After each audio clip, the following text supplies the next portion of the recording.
I've seen what the episodes are going to be like. Oh yes, I'm really awful. June, what? You want me to do a temporary Terry, no, my watch has stopped time. June, it's 9:32 on October 31st, 1992. Come on, Stephen, what's I can't be bothered to national speed limit? I'm sure you find my answers to this a bit of... I think you know it, that's why I'm asking you national speed limit. miles per hour. My God! I don't believe it! Right, that's the National speed limit, 60 miles an hour. They were asking that question, but... What does a red triangle with a red board around it? How would you a circle of a circle? An ambulance at the sea. Many cheap laughs, I suppose.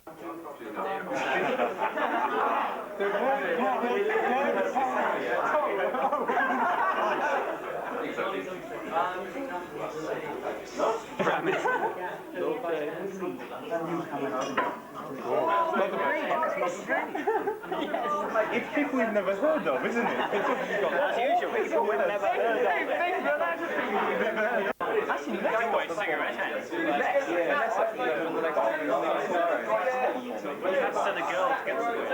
I was too embarrassed.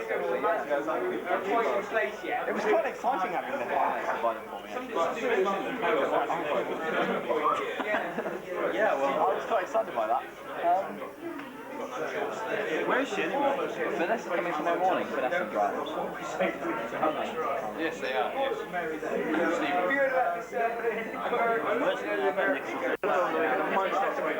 Yes, that's when you always start smoking. Your car anywhere. About the same time as you vomit on people's video recorders. Oh, Simon's on the vodka. Simon's on the vodka now. Perfectly reasonable behaviour. What's the damage on the vodka? Is it any good? Not bad. Because you're not going to understand a bloody word. No. So it is. In terms of revenue, well, this is a nice meeting. No, I'm afraid not. It's not aimed at them. He'll cook a brave new world and he'll go, I'll take the next generation. Blasphemy! No, we'll get some Arsenal. We'll have to take the deal still on our guy. Stop things rather than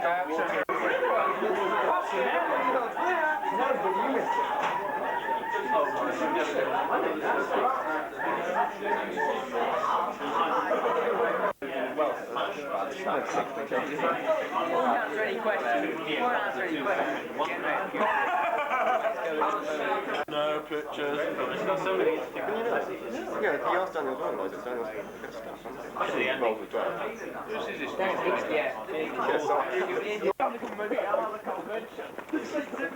This doesn't make it so bad, you know, about being stupid. That one. And of course, and the point is that all the blocks are different sizes, so bear that in mind. Does it matter how you put it on top? Well, no, they've got to be crisscross, but it doesn't matter what order they go.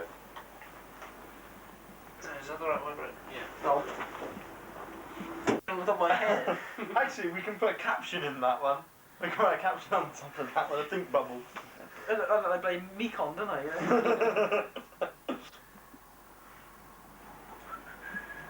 Fucking hell's that? Oh. That is it. What was that one? Rhea Richmond's crotch. Really? Take out the other It looks like it to me. Taken by me.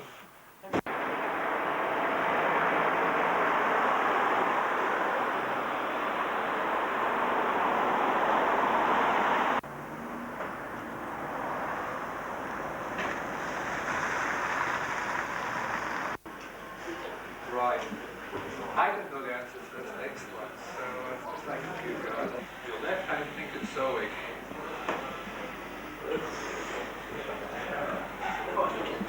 Well, that here, the answer is Jamie in the field of space. Those with the right hand up, still, and those with the left hand, exactly. What do you reckon in there?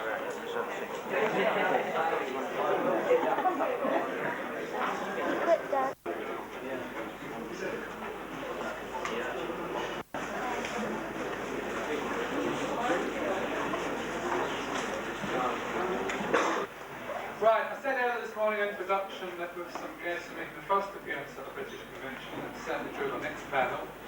You're ready to give them a clue with the video we've just shown, The City of Death Part 1. Now, I'm not the sort of person to spoil someone's thunder by taking away the announcement. But maybe I could sing a few notes, a few la-las here or there. Anyway, your interviewer for this panel is Mr. Gary Russell.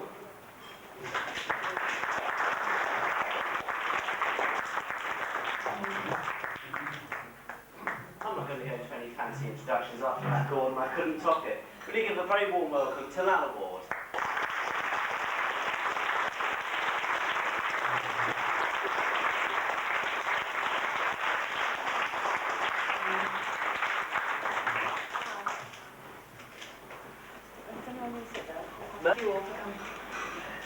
It's a bit difficult. You've done a couple in America, haven't you?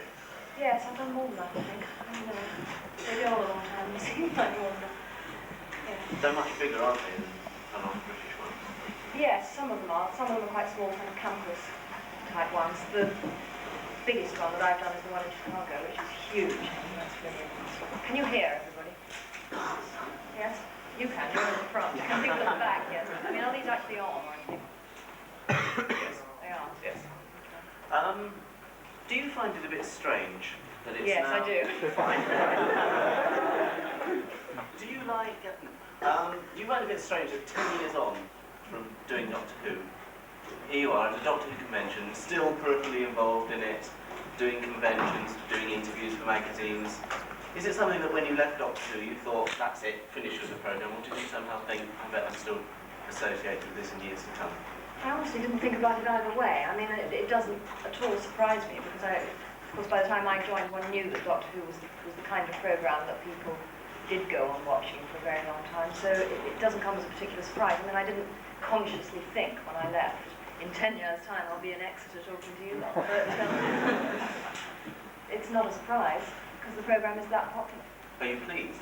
Yes, I'm very pleased. I mean, it's nice being in Exeter talking to you lot. What were you actually doing when you first were asked to do Doctor Who? Very good question. I can't remember. Probably nothing. Right. No, actually, what I was doing was I wasn't acting. I hadn't been acting for a while for various reasons. I'd gone off and done some illustrating of books and things like that. And I didn't really want to do any acting for a bit. And then this came along, and it was just such a nice part. And I thought, well, you know, this would be a nice way to come back and do something that will be fun to do, and also for kids and everything, which it very much was at that time. It was good timing, you know, it was something I really wanted to do at that time. You started off, your first Doctor Who part was Princess Astra in the Armageddon Factor. Were you then quite surprised when Graham Williams phoned up and said, we'd like you to come back as the new companion? Yes, I mean, I was surprised because partly, really not until after we finished the Armageddon Factor, which was around Christmas, whatever year it was, Mary wasn't sure that she was leaving. And she simply hadn't made up her mind, and she didn't know, you know, whether she'd stay on or go or whatever. So at that point, there wasn't even a part for sale, as it were. So the fact that Mary left was a surprise to begin with. And the fact that I was asked to do it was a very large surprise. Yeah. I mean, I think it was probably Tom's idea, because I don't think Graham would ever have thought of using a character he'd already worked with. But then I think he thought, well, rather than getting a lot of people in to audition who will read 3 lines, how nice to have auditioned someone over 6 episodes, and that he knew I was good enough, and that I got on well with Tom and the rest of the team. That was a rather nice way of doing it, and it gave them an immediate, sort of peculiar opening story to change this character around and everything. I think worked quite well, really. Do you? And they had absolutely no ideas at all. And I said, well, I thought the Doctor was so unbelievably egocentric that the thing he'd go for was the nearest thing to himself. So that I better wear his actual clothes, you know, something very, very similar to, and look exactly, which is why I sort of covered up the face and all the rest of it. And I thought that was quite a good joke.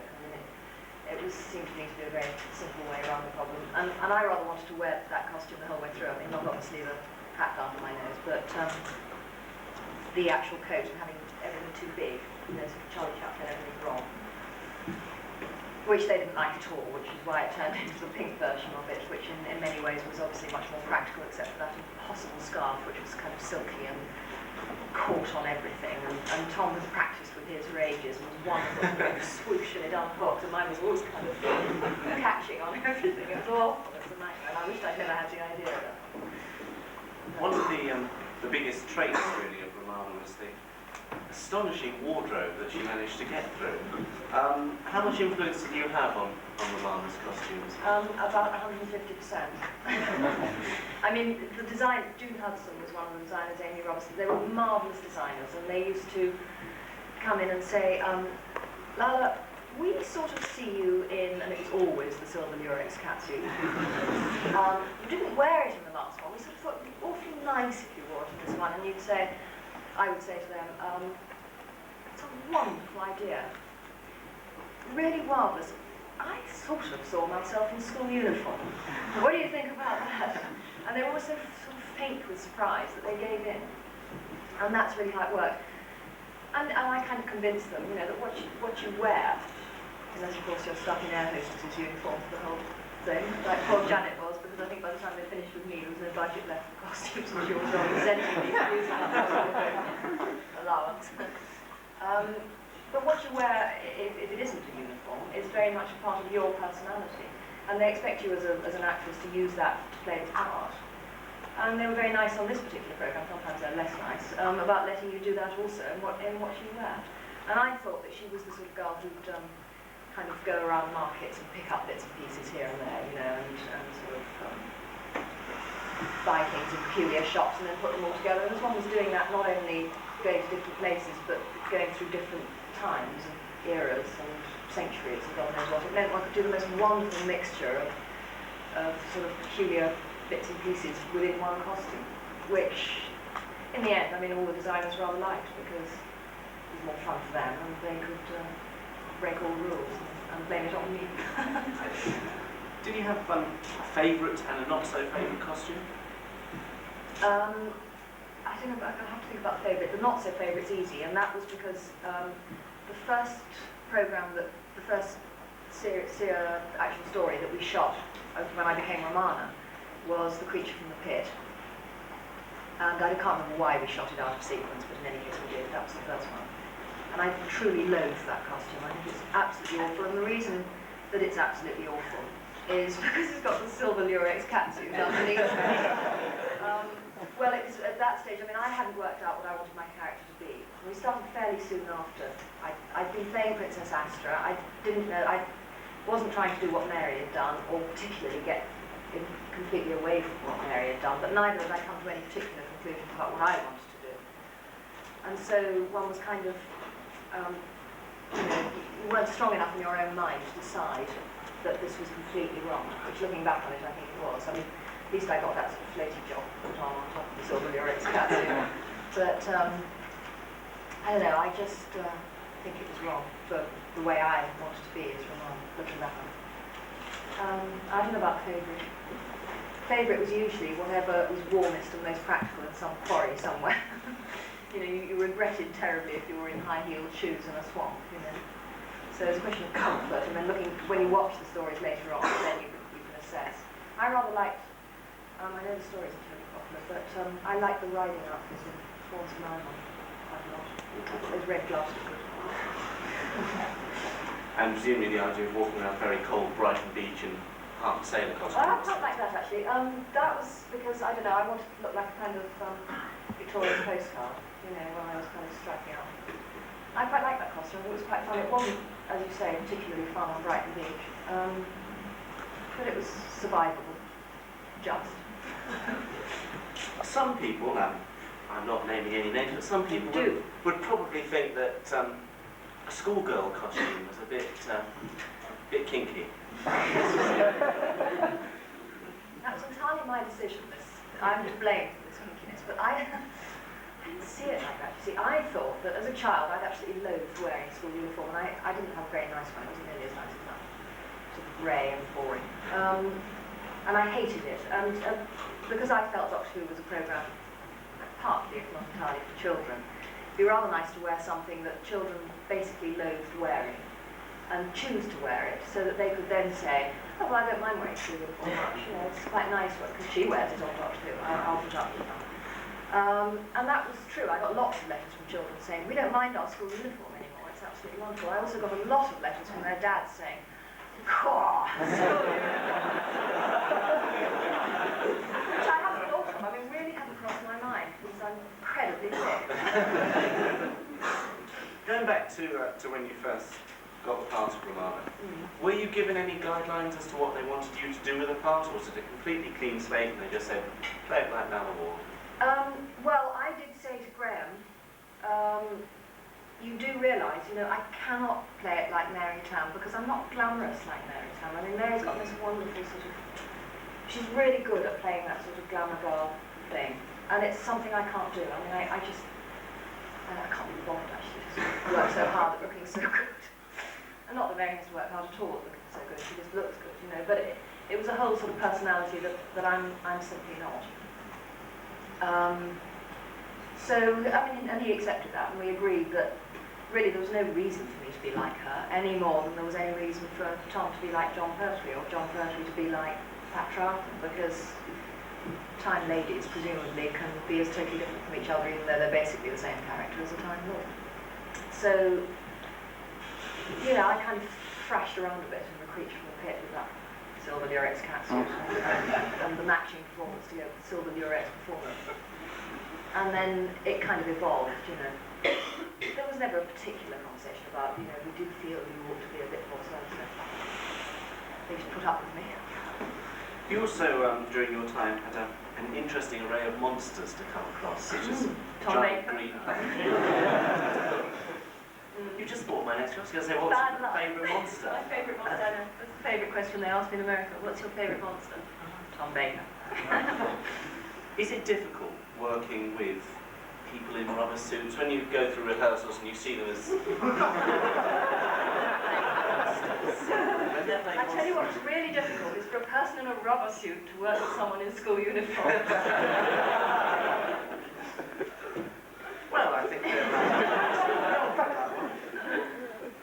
the rapport that built up between you and Tom. Yes. How early on did that? I mean, was that something that just clicked straight away with Armageddon back to you thought we work well together? Yeah, we did work very well together. I mean, we got on very well together, and I was better at the Times crossword than him, which was a very, very good start, I can tell you. And I read more than him, which was a good start too, because he was kind of impressed, you know. He was quite hard to impress, Tom. He was very intellectually sort of superior to a lot of people, and kind of put downy about things. Enraged when I used to use them at the Times crossword, but enraged in a kind of rapport type way. So yeah, I mean, we got on very well from the word go. It was a very good team on that first one. Mary and I got on extremely well. John Leeson is just gorgeous. I mean, it was sort of a very happy team, and I suppose maybe Graham felt, let's keep it together as much as one can, you know, carry on in this way, which has obviously worked. So did you, with this rapport with Tom, and presumably to an extent with John Leeson and Douglas Adams and Graham, did you have an awful lot of input into the script, or did you just get a script at the beginning of rehearsal and by the time you came to shoot it, you just did it? No writers here on scripts, no. They never dared come to our read-throughs because they knew everything would change. It did change a lot, simply because, you know, I think the writers expected that, and they knew they couldn't write specifically for our personalities and the way we were. It evolved in rehearsal, and by the time one got to the studio, I mean, everybody says, did you ad-lib all the time in Doctor Who? We never ad-libbed in Doctor Who, because once you get to the studio, there simply isn't time for sort of experimenting in that way and mucking about. It would be nice if one could have occasionally, but it was never like that. By the time we got there, all that stuff, which looks quite ad-libby, was rehearsed to a fine point. But it was certainly, a lot of it was done by us at the time. And that worked well, and people like Douglas Adams encouraged that and wanted that. And Douglas, I suppose, probably wrote better for us than anybody else in the set, maybe because he knew us very well. Business about it being predominantly for children is a moot point, and some people don't feel that at all. I mean, I do think in my day it was probably more angled towards children still at that point than certainly it is now. And whatever anybody's aiming it at, a lot of children watch it. And there are certain things that I think it's hard on parents to put them through things that are going to give their children nightmares. And the specific one that leaps to mind is I found all those bodies lying on shelves in a state of decay, horribly scary. And when I went into that set in the television centre when we were filming it, there were all these horrific sort of shrunken bodies on shelves, and this gurgling sort of blood thing in the floor where all the kind of plumbing was going through. And I looked at this thing and I thought, Christ, I'm going to have nightmares over this. I know about a 5-year-old child. And then they said, oh, well, we'll light it very darkly, you know. But I mean, I don't think they probably would have lit it quite as darkly or kept off those horrible things if I hadn't made a fuss.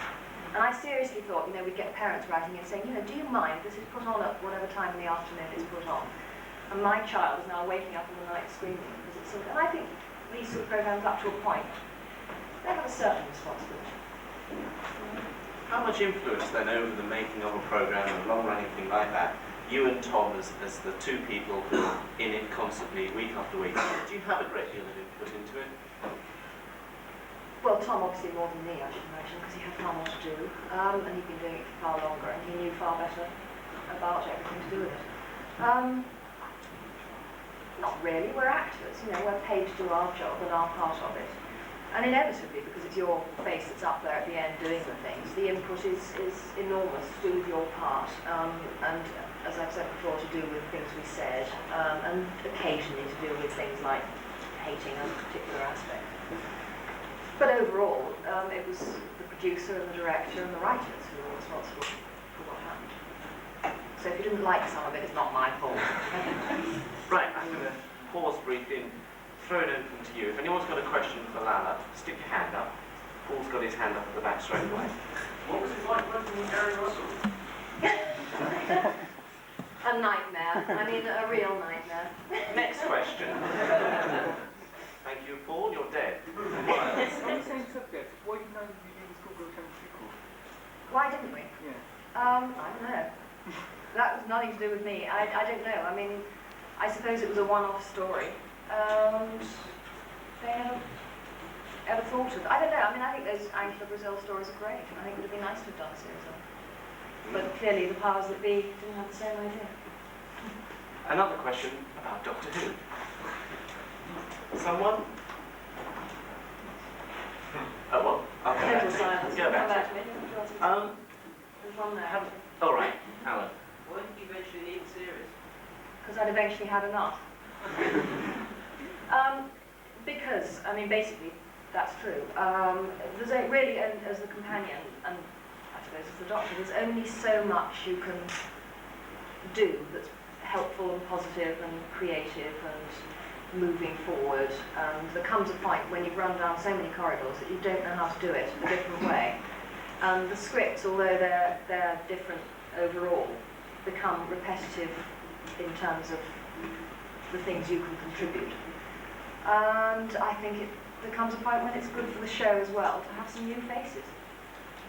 And when John Nathan Turner took over as producer, we had a conversation at the beginning before I did the second series, my second series.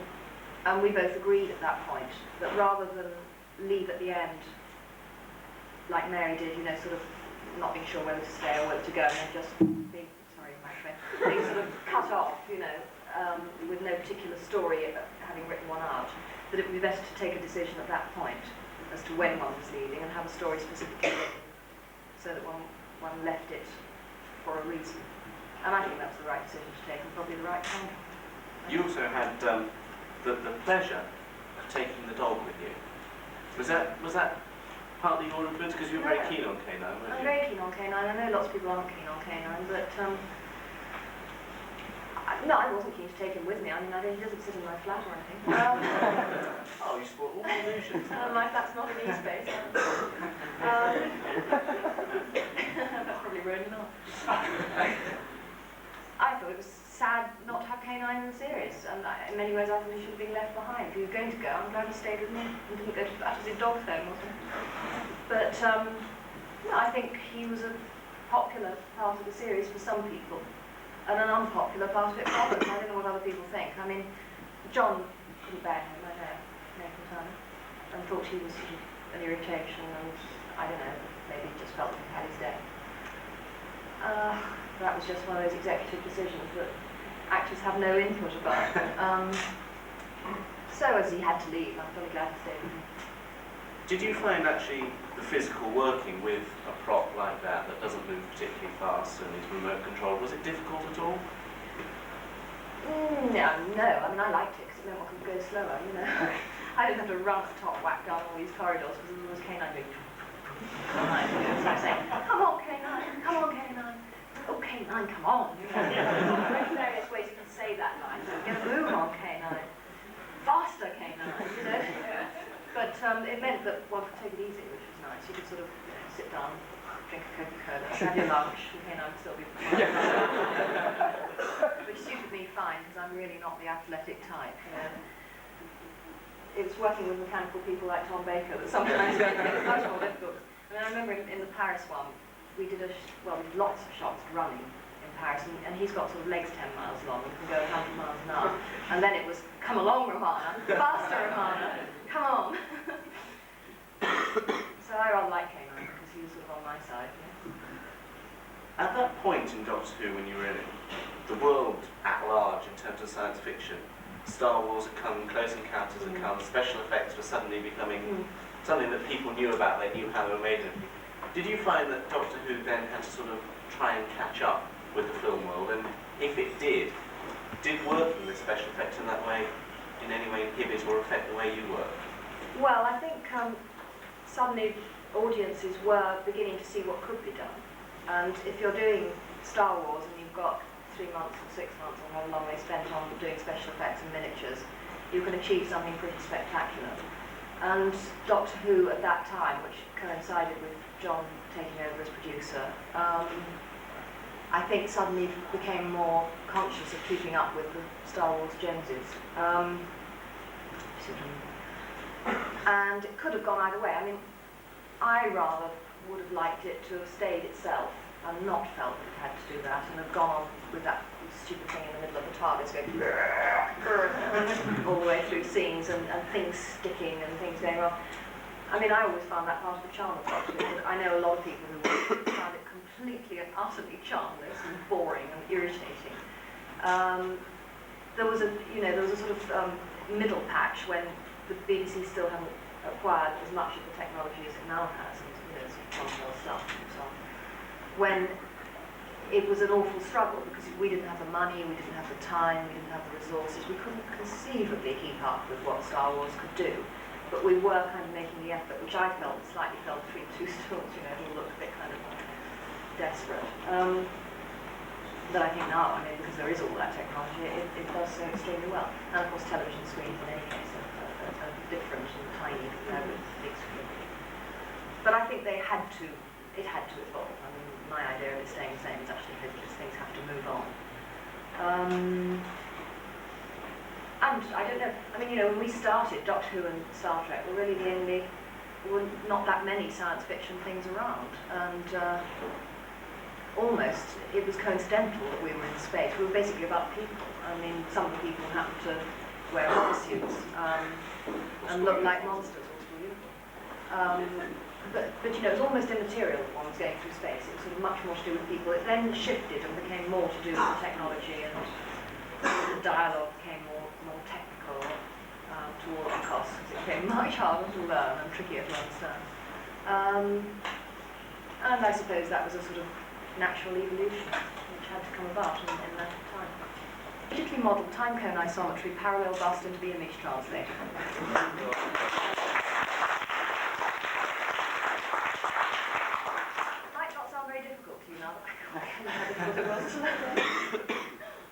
Moving back a bit from Warrior's Gate, Sharda had all the potential to be a really brilliant story, had a very good cast, lots of exciting location filming, but of course the strike happened and we never saw it.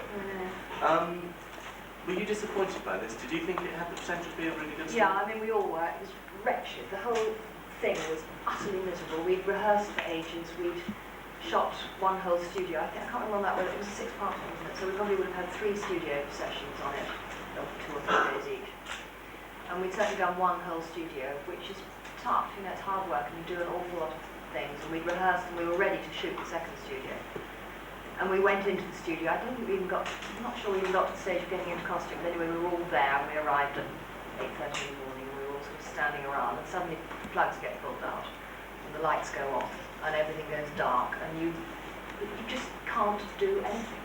And all this work, and all the effort, and all the footage that's there, and all the filming in Cambridge that we've done, which was lovely. I thought that was actually one of my favourite costumes.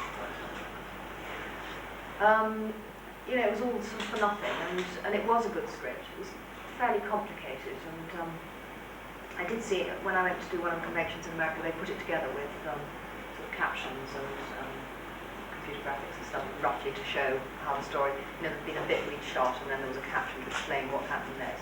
All of which was terribly useful and explained all sorts of things I hadn't understood at all when I read it. And it was a very good story, as you say. It was a very good cast. There was that wonderful little sort of globe thing that sort of painted in on the that, you know, with the technology for that sort of thing had begun to work well. And it was a horrible disappointment. It was very sad, and I was delighted they used a bit of that stuff in the Five Doctors. It was nice eventually to see it being aired and used, because it was good that time. That was horrible. Those sort of things that are chopped off in their prime are always hateful and unhappy experiences. Going on, it has a life of its own. Without you feel kind of strange about it, and it's quite hard to watch. And it's no good sitting there saying, well, of course it was better when I was in it. Because it sounds terribly kind of egotistical, which always am. But I didn't really know. Now, apart from acting, recently you've, well, not recently, quite some time now, you've been doing illustrating and writing books. How did that come about? It's really more is how the acting came about, because originally that's what I wanted to do. I wanted to draw, and I meant to go to art school. For some reason I went to drama school, and I really don't know how that came about. But it's always something I've done, and it's always something I felt combined, you know, quite well with the acting, because it's very, very different in the sense that it's work that you do entirely alone, and you motivate everything yourself. And as far as doing books concerned, you have the idea, and you go to the publisher, and you write it, and you illustrate it, and you do all the work. Which is something actors don't ever have unless you're Stephen Burkoff or something doing a one-man show. Basically, you're entirely dependent on a casting director and a producer and a writer and 20 million other people. So it's very nice to have another job that is a one-man band. And they go well together. I mean, slightly it happens that one takes over, you know, and there was one point when I did it for about 2 years.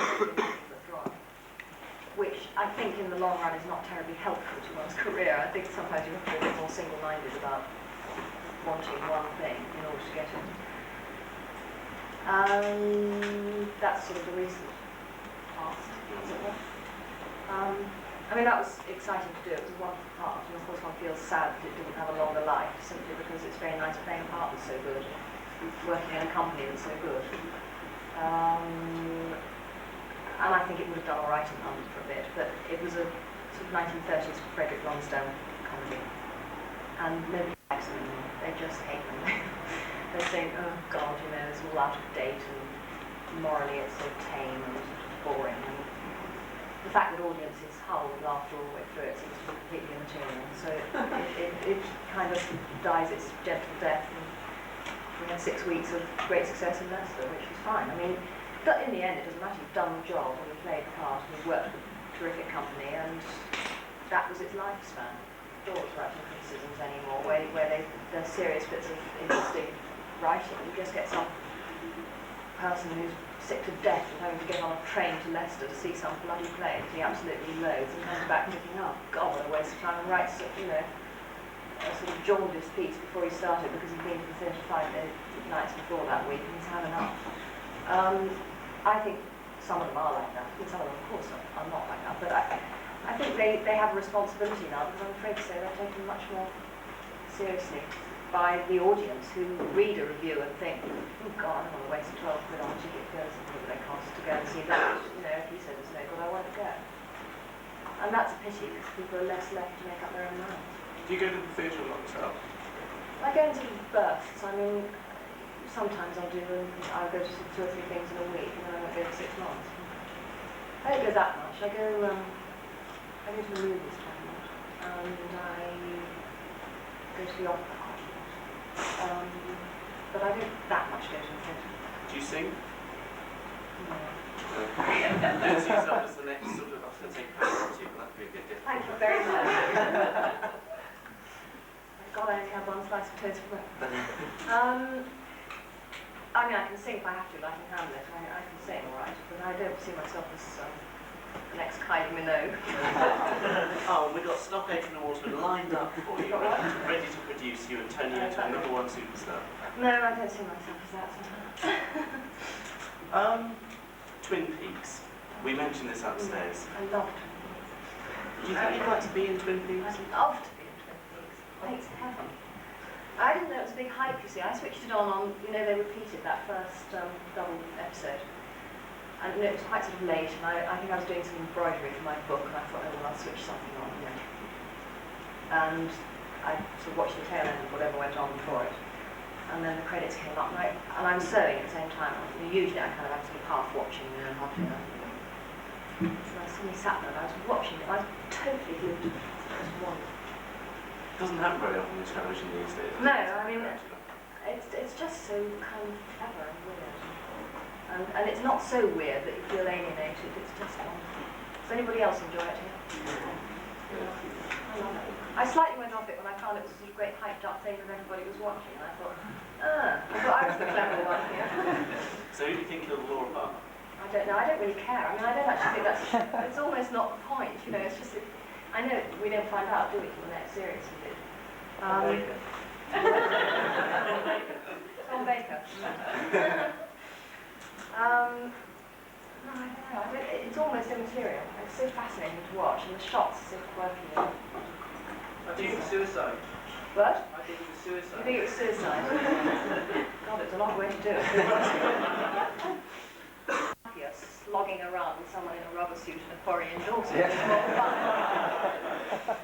So we had long conversations about different techniques and stuff, and there he is now doing Star Trek. I found it quite fun. Slugging around with the whole monsters of his own. Yeah, so maybe, I mean, you know, Patrick Stewart's great ambition at that time was doing Star Trek. I don't know, but mine is not particularly to go to erotic. Oh, if I was asked, I'd be jolly flattered and probably go, but I don't work it out in advance as an ambition because I was likely to be disappointed, I think. Can you work your life out? Choosing the career you've chosen, do you have any control over it at all? Can you sort of say, in 6 months I'd like to be able to do such and such, or is it really living day by Well, you day? can say it, but nothing will happen. I mean, no, it's living day by day. That's one of the hardest things. I mean, it's awful, I think, for actors, because you never really can work out particularly. I mean, if you are with a big company like the RSC or the Nationals, and presumably they sit down and have conferences about, you know, if you're a company, next year you will do this, that and the other, and I suppose, I don't know, maybe that's how it's worked out, but if you're just going from job to job, I mean, when I got the part with Edward Fox, I auditioned for it on Thursday. They rang me on Saturday to say I got it, and I started work on Monday. You know, and so you can plan absolutely nothing. 1 minute you're happily getting on with the book, and the next minute suddenly you're thrown into rehearsal from morning till night, and you're up in Leicester. You know, so, I mean, the whole thing is absolutely haywire. And I envy people who are in professions like, you know, opera singers who know what they're doing in the year 2000. And people think that's, I mean, some of the ones who've got that think it's tremendous pressure. They know that in the year 2000 they're going to be in Covent Garden from March until July or something. I think it's wonderful. It's jolly nice to be able to, you can't sort of have holidays and things like that. Except, I mean, sometimes one does, one gets on a plane and goes off, and you know that will precipitate a call that says come back, and it always does. So is it quite nice then when you were doing Doctor Who that you were able to say, right, well, I'm going to have a 4-month break in 6 weeks' time and I can plan my life? Yes, it was. I mean, that is one of the things that's nice about, and I can understand why people become hooked on being in a series and working non-stop, because although the bad side is it's a bit like going to the office, the good side is that you've got the office there and you can go to work every day and you know where the next lot of money to pay the bills is coming from, and you have the security of knowing that it's going on. And that's very seductive. I mean, I can see why people stay in Coronation Street or something for years and years and years. It's difficult to get out of the womb, or stay for that matter with a company like the RSC. It's very nurturing, very nice to be in that way. I've never done it for any longer than on Doctor Who, and I feel that it's a different way of working. You know, you don't then get the downside is you don't get the chance to keep on doing different things. And you do, in this country anyway, become terribly associated with just one thing. And you can never, it's very hard to break out of it here.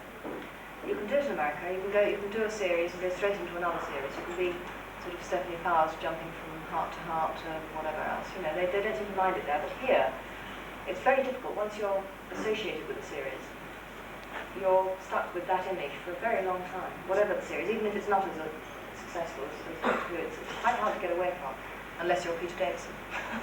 Well, my favourite's the Paris one, really, not just because of the end product, which I think is a good story. I mean, it's such a bizarre story, isn't it? I mean, some sort of strange thing about people making copies of Mona Lisas and going back to talk to Leonardo, and I love the kind of surreal kind of madness of it. I mean, David Lynch, eat your heart out. But the whole experience was lovely. I mean, you know, being in Paris doing it was fun, and it was a marvellous cast, and just everything about it was very happy, and I think it shows, and the whole thing put together as an end product was one of the better stories, I think, in the time I did. Unfavourite one. I wasn't mad about my last one, actually. Maybe just because it was my last one. It's always rather kind of rending yourself away from something, you know, to finish it off. And I thought it all slightly petered out when I pottering off at that part that came. Did you actually understand the script? No. No. Did anybody else? You did the rest of the world. Right, anyone else got a question for Lala? Did you enjoy working with marsh spiders and what's it? Yeah, I like Full Circle Fight. It's quite good. Mostly the monsters and all the kind of those characters in it were fun to work with because it was always slightly odd, you know, because you worked in rehearsal. Either with nobody there at all, somebody just reading in bits and pieces, or just nothing. So that when you got to the studio, it was all new and you hadn't seen the costumes properly before, and it really helped because you had something new to work with that was kind of surprising and unreal, and that was fun for the actors, and it sort of kept you alive, kept you going. All of the characters like that one worked with were enormously helpful for us because you can do such odd things. You can behave so normally with something that's so bizarre, you know. It gives you endless scope for interesting ways of tackling perfectly straightforward dialogue, which I like. In that story, you got covered with these funny little marsh spider things. Are you frightened of spiders? Do you have any sort of phobias that you want to pick up on and say, oh, phobias? Anna's terrified of heights, let's stick with the top. I'm not bad about heights, actually. Well, I don't mind things like the Eiffel Tower, because you're kind of closed in and you feel reasonably safe. Getting on a chair to change a light bulb, I'm not bad enough. I don't like heights. I don't mind heights if there's something to sort of protect you. I can't bear kind of walking along the edge of something with a sheer drop. That completely sort of throws me into trouble. And there was a certain amount of that in Doctor Who. I haven't really got phobias about things. Another question. Yeah. You did say that you've recently watched Doctor Who, so there must be some still interest in it, and the fact that you've come here for the first time, I believe, in 10 years, which honestly I feel really, I think it's great. But what I'd like to ask you is, with this Doctor Who going over to America, they bought the rights to make a film. How do you feel about that? Do you think we hear lots of rumours, and I believe now in the latest that they've changed the storyline because there are so many rumours going around. They've had to go around and start again. Yes, I honestly don't think about it because it's been a kind of ongoing non-situation for so long, this movie that might or might not happen. And it's certainly nothing that will ever affect me because they'll never use me in it. And if they do it well, I should be delighted, and if they don't, I should be cross. I mean, it's quite simple. I hope they do it well and somebody enjoys doing it. And it seems to me to be a marvellous opportunity to use terrific special effects and make something. I slightly think they've missed their timing on it personally. I mean, I think it's a bit late in the day.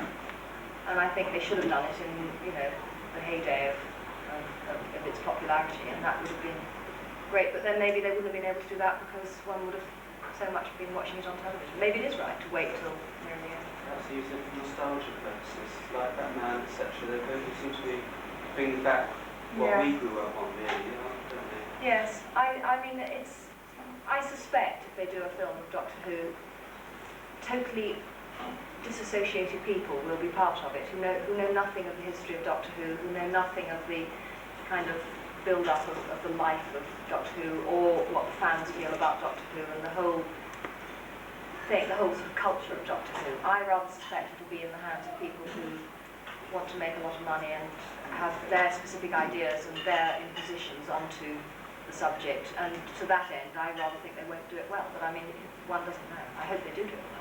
Good. When you were doing the series, did you have a lot of contact with fans?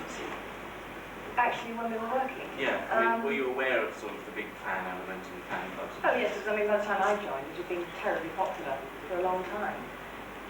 Sometimes people used to come into the studio. And Tom and I were terribly fussy about not allowing children, for instance, to come into the studio when, you know, we never, for instance, let them look inside the TARDIS to see that it was just a boring old box, or watch the chaps inside the Daleks shuffling around in their socks, you know.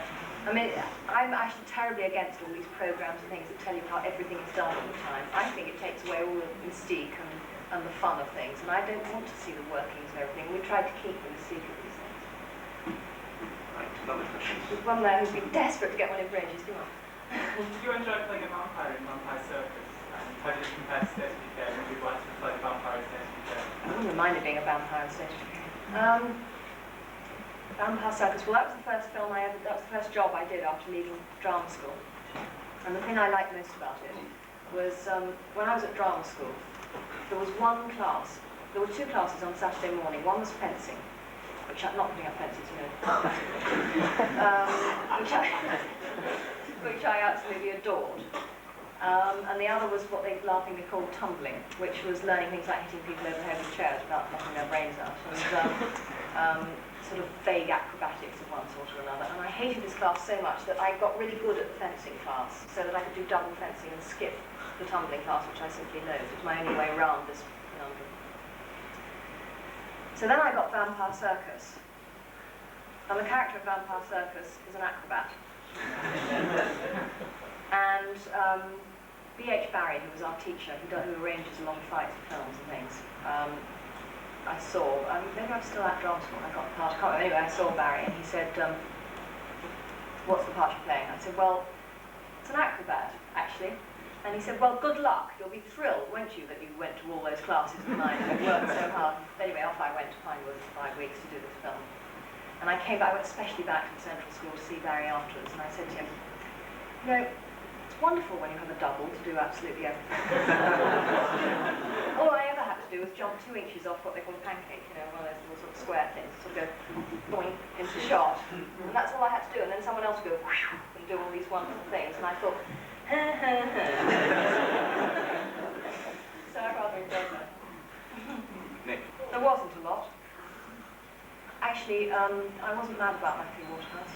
I wasn't mad about the character. I think he was an absolute pain.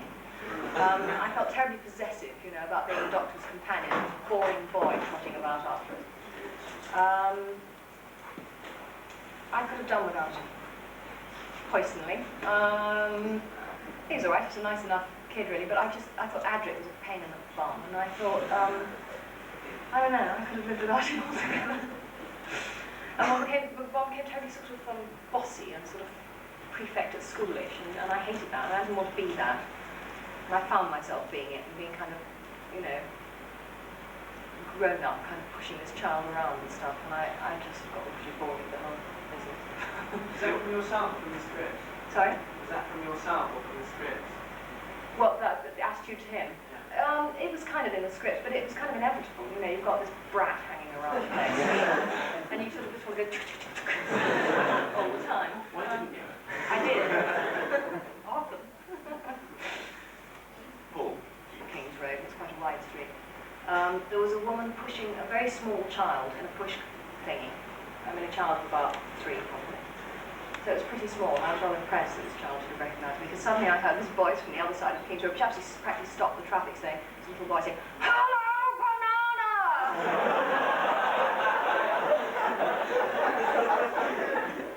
So I always thought Romana was banana. It's really funny. You didn't feel compelled as a result to sort of start wearing yellow costumes? I'll peel off in the King's Road, no. Another question. Did you get to see much of Paris considering there, or was it a bad dash? I was a mad dash. I mean, I've been to Paris before, so fortunately I wasn't going there as a sightseer because, I mean, it was crazy. We ran everywhere. We ran mostly through all the scenes, literally, because we were running.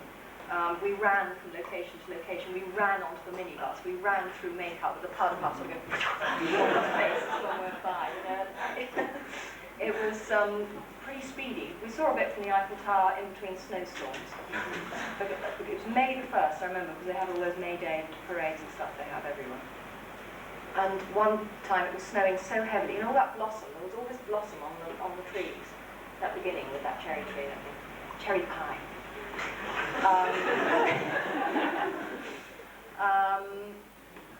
And then it was sort of snowing in between, you know, there was one bit we couldn't shoot from the top. They were down at the bottom shooting us up at the top, and they couldn't see the top of the Eiffel Tower for a sort of snowstorm. It was the most peculiar weather. And a terrifying moment in one of the scenes where we ran from the middle bit of the Place de la Concorde across the traffic and out the other side into the Tuileries Gardens. I can't tell you how scary it was. And Tom had hold of my hand, and it was like a sort of joke cartoon, you know, I was practically off one's feet, kind of flying behind, with this traffic sort of going boom, boom, past us. All right, it was so scary. And we did about 5 takes on that. I really thought we'd never survive. But the French won't stop for anybody. I mean, things like pedestrian crossings mean absolutely nothing. I don't know why they're there. They're there to say this is the place where you're likely to be killed. So, I'm really called Sarah, but I've been called Lala since I was naught. I've always been called Lala. It's just one of those incredibly boring baby name stories, you know, about not being able to say Sarah properly. Blah, blah, blah, you know, it turns into Lala. And I've always been called Lala. So you decided to use it as a stage name? Well, I wasn't going to bother to change my name. Mostly when people change their name just because there's someone else called that in equity, and you're not allowed to have 2 people with the same name in equity, because it causes great confusion. So since there wasn't likely to be anyone else called Lala Ward, it was easy enough just to stick with it. And it's quite memorable. Perfect. Another question? No? Yeah. How did your family and friends react when you found out that you were going to be in some kiddie science fiction series on TV? I don't think my family, I mean my parents, I don't think knew what it was anyway, so they were just pleased when I got a good job. I don't know, I think my friends were quite pleased. I mean, in a way it was all kind of softened down by the fact that I'd been in the 6-part Armageddon Factor in the first place, so they all kind of knew I was a part of it, and I don't think it came as a vast surprise that one was kind of go on with it for a bit. No, I think on the whole people were pleased, really. And it was all pretty kind of crummy. There was a sort of thing of paper, like one of those rolls that you get on a calculator, and that was supposed to give out all the information. I mean, that never worked. But that's actually what I really loved about Doctor Who. I thought it was wonderfully crummy at the time. The actual scripts for Doctor Who, I mean, when you get them through the post, and you sit down and you read it, you think... Read it through? No. Well, exactly. Did you sort of think, what is this all about? Or do you think, oh yeah, this one, I can see this one's going to work, so you know they're going to shoot this? No, you used to think, I absolutely know, before I open the first page I'm not going to understand what it's about, so there's no point worrying about that. And then you just no, I mean, seriously, you read it through, and that's probably the last time you ever see it in a consecutive order, because after that you work completely out of sequence. Mainly because most of the sets, you know, are so huge in Doctor Who, like some massive inside of a spaceship or a waterway or something. So you'll shoot all the scenes in, they'll build maybe 3 of those sets in the space they've got in the first studio. So you'll rehearse and then shoot all those scenes first. And then they'll strike all those sets and they'll build the next lot, simply because there isn't space to build them all. So you never shoot anything in any sort of sequence whatsoever. Which is very much like filming. I mean, that's not particularly a problem. And you get to a point where you're sensible enough not to keep asking questions. You know, if you start saying, now, what happened before I did this, and where am I coming from, and where am I going to, and what, hang on, if I don't, and you sort of think, oh, forget it, and you just play the scene, get on with it, it'll be fine, and it'll fit into some sort of context when it's all put together, and it always does. You know, there's no point thrashing yourself into a heap of worry, thinking, oh God, is the continuity right on this, and am I in the right mood for it? Absolute waste of time. because it doesn't work that way. It works, in fact, from its complete kind of chopped upness and the fact that you can, when it's put together, it seems, and you just go where you're told in the end. I mean, there's corridors, you know, where half the time you're running up the same one, but they've moved a bit of stuff in it, and you think, oh, fine, yeah, I don't know which one I'm meant to be. I can't go where I told it. You're there, Lana, and you end up there, fine. It's made by a friend of mine who's a sculptor, basically, but he makes this wonderful jewellery called Andrew Logan. He used to do that thing called the Alternative Miss World. And it's a sad story why I'm wearing it. Want to hear it? Well, it's one for sorrow, you see, one magpie. And it's because my friend Jill Bennett, who was in the play I've just done, has just died. So I'm wearing it for Jill. She was the most wonderful, gorgeous actress. And my real sorrow about the play not coming into London is I suspect if we had, Jill would not have done what she did, which was commit suicide. Not because of the play not coming in, but if she'd still been working, she would have been too professional to go and do it then. So she might have hung around for a bit. Anyway, magpies for Jill. Staying with that theme very slightly, final question from me. This weekend is in many ways a tribute to Graham Williams. Yes. What memories do you have of Graham? I mean, I just feel, you know, he should be here, sitting here, and we should be sort of meeting again after a while and having a good time.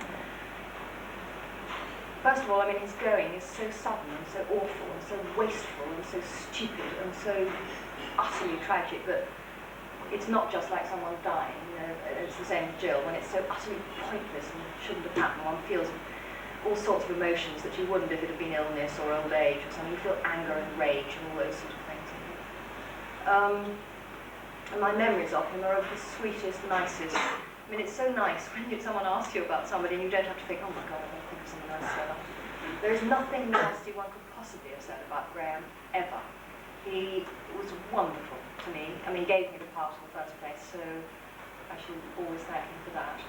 He was a marvellous person to have as a producer on Doctor Who because he was so unlike anything you might imagine of being a producer on Doctor Who. He was so straight and gentlemanly and mild and sweet-tempered and just a major calming influence to have around. A wonderful foil for Tom because he never fell for all that sort of bamboozling and bluster and all the stuff that, you know, Tom was notorious for and was like. I mean, he was a huge, larger-than-life personality, and someone like Graham was the perfect person to kind of say, you know, without ever getting on the stage, and as such was a wonderful producer to have on Doctor Who. Just there, and your producer is your captain of the ship, really. And when you've got a captain of the ship who is as strong and creative, you know, I mean, he was a jolly good writer. He had tremendous input into the series, but never in an overstated, always in a gentle, understated way. And that's something that one is very lucky to get on a programme. And he's certainly one of the nicest people I've ever worked with. And I'm very sorry that he's gone. On that note, Nana, I know you'll be back later this afternoon, but for now, thank you very much indeed.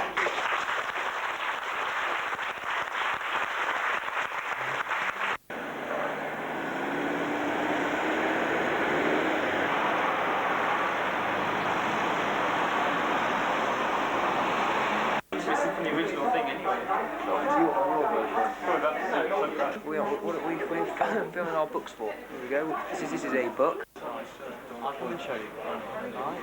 Oh, fine. Sort it out.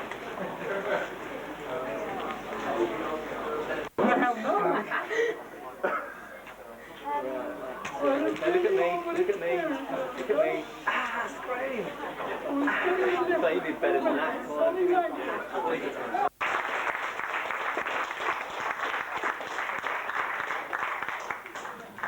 Secondly, a writer who wrote for William Hartnell twice and Patrick Troughton once. He novelised in the last few years all three of his books for Target Books. Mr. Ian Stewart Black.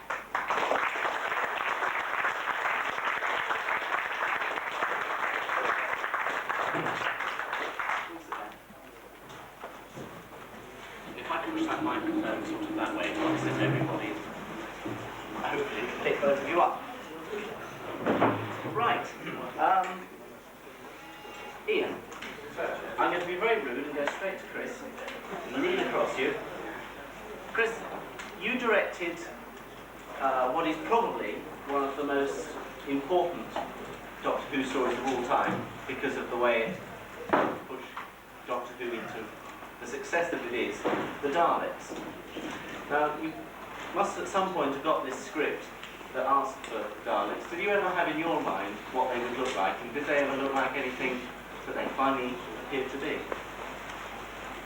I think the image that one got, and I'm on record saying this elsewhere, is that one wanted them to be metallic monsters that glided, unlike the traditional idea of a robot, if you like, that in those days used to walk. We've come used to now with motorcar factories having robots that glide, but in those days robots weren't known as gliders, they were stumblers.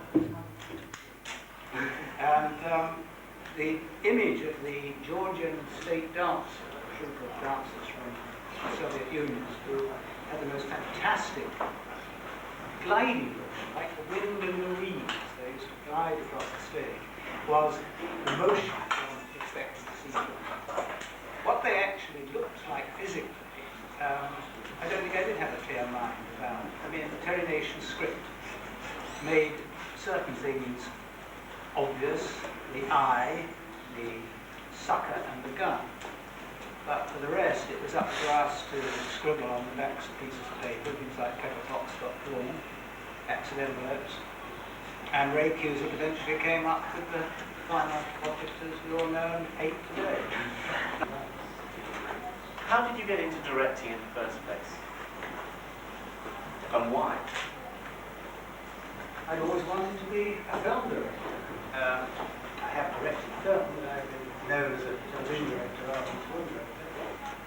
And I started my career as one of Mr., as he then was, Michael Hawkins' Young Gentleman Leading Studios, military service, and progressed up the ladder and eventually went to the BBC as a production assistant, now taking as a production manager, and gradually got little bits of directing and eventually got to being a director. It had been my ambition, all that power. It crystallized, I wrote as co-author when I was still working in Ealing. And incidentally, I was working in the script department, although production was what I wanted to do. I co-wrote a thing called Our Mari, which was a story on the life of Mari Long, which was done on BBC television by the Variety Department as a live transmission from Studio G. And as one of the writers, I was invited to the studio to watch the rehearsal. And I went up into the gallery of G and saw the director, who was Michael Mills, sitting there with all these monitors in front of him, recording the shots. And that was when I knew that's what I wanted to do. Well, that's not quite correct. I wrote my first Doctor Who because my children didn't believe I was a writer because I hadn't written any Doctor Who.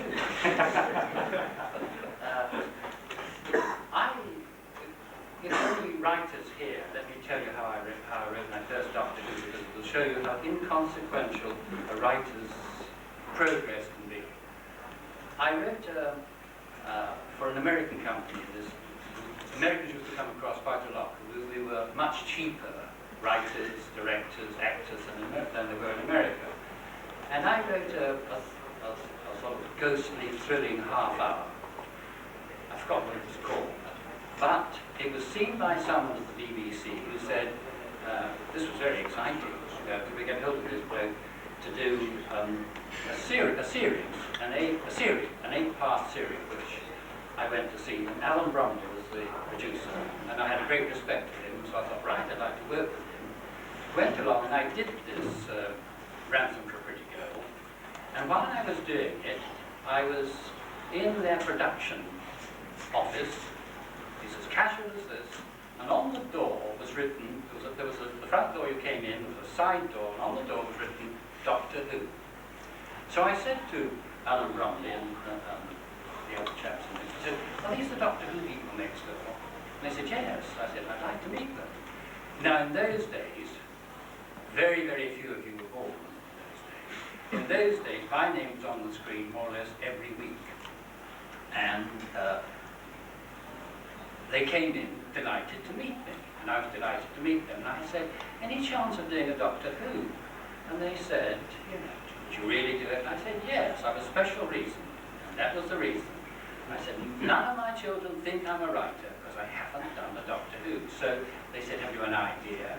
And I said, and I told them the basic idea of what I call the white savages in those days. The BBC, for some reason or other, knocked off the word white and just called it Doctor Who and the Savages, which Chris directed. I told them this, and they liked it, and I did it. Now, it's as haphazard as that. Where did you get the idea for the Savages from? What sort of sparked off the story? Well, this is a confession. I have to be very careful I don't get bored with what I'm doing, because if you get bored yourself, you will bore your audience. So you've got to tell your story at 2 or 3 different levels. The level of excitement, of the car chase, of the danger, of the hand pulling the curtain back, all that.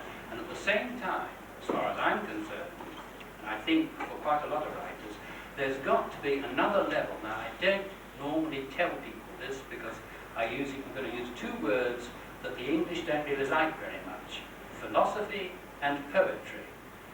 If you have a poetic or a philosophic idea, something as simple as the exploitation of man, which was at the heart of the Savages, although people didn't actually, nobody sort of absorbed this, or if they did, it was, in passing. There was still the excitement of what was happening. But here was a most admirable, desirable civilization, artistic, kindly, wonderful, but it was built on something so corrupt, because they had discovered a way of abstracting the essence of spirit, of life, or whatever it was, from the savages that they kept like cattle. And that was and I never told the BBC, the directors, the producers, or anyone, in case they said, oh, that's a little bit too deeply down. But always, in my recollection is that I followed the savages with the rescue, or the rescue with the savages. No? It's the Romans with the... It was the rescue followed by the Romans. Oh, sorry. Sorry about that.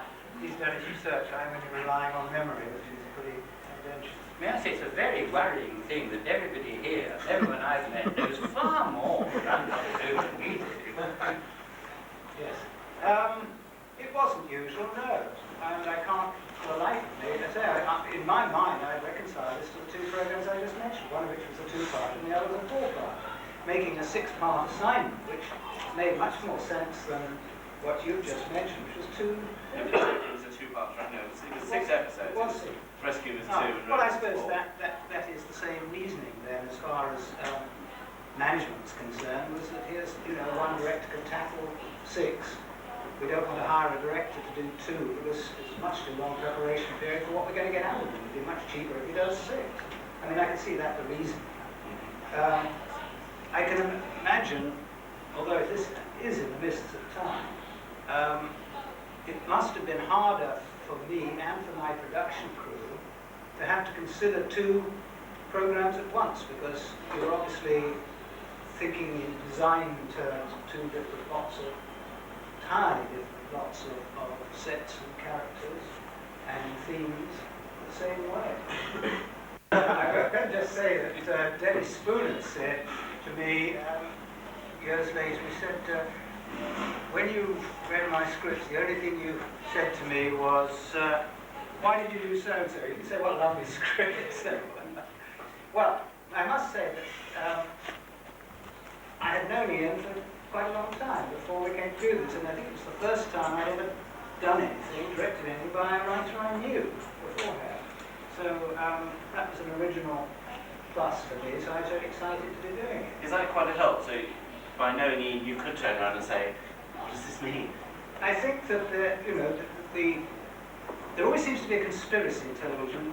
Certainly directors do this, and I'm sure writers do as well. Correct me if I'm wrong, but that the producer's trying to keep the director and the writer apart.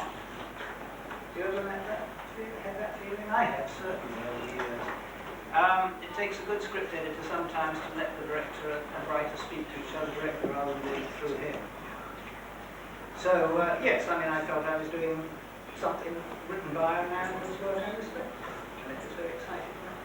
Actually, I don't remember that we met up apart from this or anything very much. I mean, the script was straightforwardly well written and easy to direct from that point of view. I don't remember, unless Ian does, any particular hang-ups. I was just very pleased with Chris. His career at that time. What memories do you have of William Hartnell? Of a kindly but sometimes irascible man, an extremely good actor, a very disciplined actor, a man who, if he respected you as director, would not often question what you would ask him to do, a man who found it, having been quite a leading light in supporting character roles in British films, found it quite difficult, I think, to turn to the weekly turnaround of television, and in those days, what was virtually live television. Learning lines was difficult for him. One thing I have to say, being honest, was that I found he had rather right-wing views on coloured immigration at that time, when we used to rehearse in the London Transport Underground training depot in Wood Lane, where a large proportion of the trainees were black West Indians, and he sometimes would embarrass one by his remarks there. But that is not my overriding impression, but I have to make it just to keep the record straight. No, a very nice man in every other respect, very generous at times, and he got very well. Did you ever meet him? Yes, yes. So do you find yourself writing your script towards Well, him? when you write for an actor, or when you write with an actor in mind, he sort of runs through your brain. You don't sort of deliberately devise it. But say in comparison with Trout, who was both of them were excellent actors. I think the first time I was aware of Bill Hartnell was a tiny little scene he did in a British film called The Odd Man. And in it, he probably was on screen 2 or 3 minutes at most in a 90-minute picture. And he played the part of a bartender who was under great strain. And in that short space of time, I was so aware of this, and I thought, he is a bloody good actor. So when he became Doctor Who later on, and then this occasion arose to write him, I was very pleased because, although he was, I agree, he could be irritable, and he would be irritable with some of these young actresses that he didn't consider totally professional, because that was a series that used to pick up people fairly unknown and turn them into stars, semi-stars. And I think that every now and again he felt mildly irritated that, in a sense, he was carrying some of them on his back. And but he was such a good actor, and I have to admit that this means a lot to me. His professionalism excused, as far as I was concerned, any sort of personal attitude he might have to the rest of his cast. I liked him. I didn't know him very well. He just took the script and he acted it. Did you actually meet him at any point while on the screen, on the stage, on the once or twice down the. I used to make a point of not going down to rehearsals. Directors do not want the writer at rehearsals. He's a bore and a nuisance, and he might object to changes they're making. And but I remember seeing him a couple of times. Probably during, once during the Savages, and I think once during the War Machines. In fact, I might have seen him a couple of times during the War Machines. Right. Mentioning the War Machines brings me very neatly on to that story, which you had the rare distinction of writing 2 consecutive stories. You told me that earlier. I mean, I wasn't aware of it. And on top of that, not only did you write out Stephen in Savages, but you also had to write out Dodo in the War Machines and write in Ben and Polly. I think they probably asked me to do that because they knew that the actors and actresses would be frightened of me and they wouldn't complain about it. But this is something nothing to do with the quality of the story. It's just something in the politics of the way they're running this particular series. To know them and have a new affection, so they continue with whoever was writing the next series, they'd have two ready-made characters there. And if you still have your previous hero or heroine, there's a certain amount of loyalty or conflicting loyalties, and so it was as well just to, do the surgeon's cut. That's the theory, but in all probability someone might have said to me, look, the contract finishes Tuesday. Probably was. To break into television, and he was a friend of the story editors. Later on they were to team up together. Jerry Davis, that's right. These two were to team up together. And I think Jerry Davis was very carefully nursing him along, and this seemed to be quite a good opportunity to chat to Kit, who was a very clever scientist, and the two of them did quite a good series later on, and out of it came the idea of the post office tower, and they said, well, and do you think you can get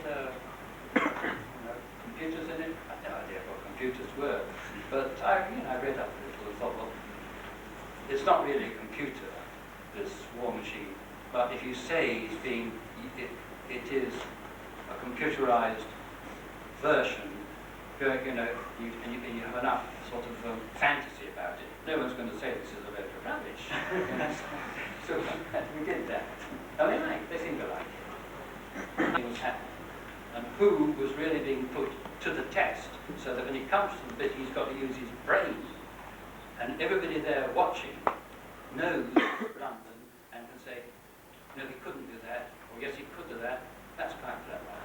It was, and I found that interesting to try and cope with.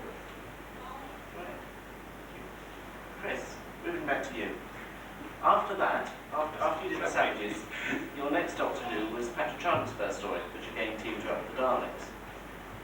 Do you think there was any particular reason they suddenly thought, he directed the first Dalek story, but get him to do this Dalek story, or was it purely coincidence? No, I don't think it was entirely coincidence. I think I always thought we'd done a good job on the first Daleks. I was available.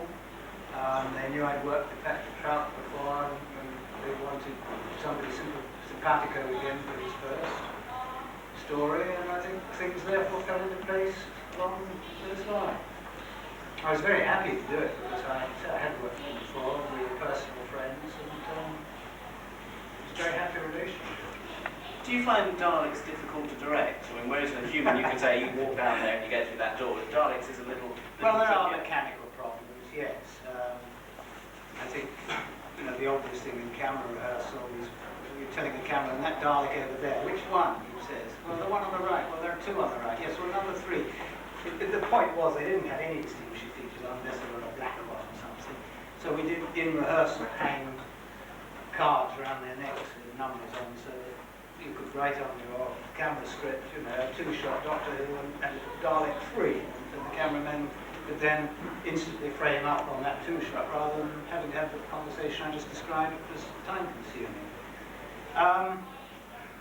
The heat inside them and their inability to see where they were going was always a problem for them as well in the early days, which made it more difficult to rehearse with them and use them. The inevitable problem of synchronization between their lighting keys and ping-pong balls on their roots, on their heads that lit up, which was obviated later, I believe, by electronic devices which automatically synchronized. Very difficult, and because one was a stickler for getting it right, there were times when one wanted to do retakes because they got so out of sync. You had two Daleks talking and you weren't quite sure which one was talking because the lights were also going on wrong a bit. Whereas you wanted to give the presence, the feeling that one of them was perhaps dominant over another. Just go into that archive, anything anywhere at all.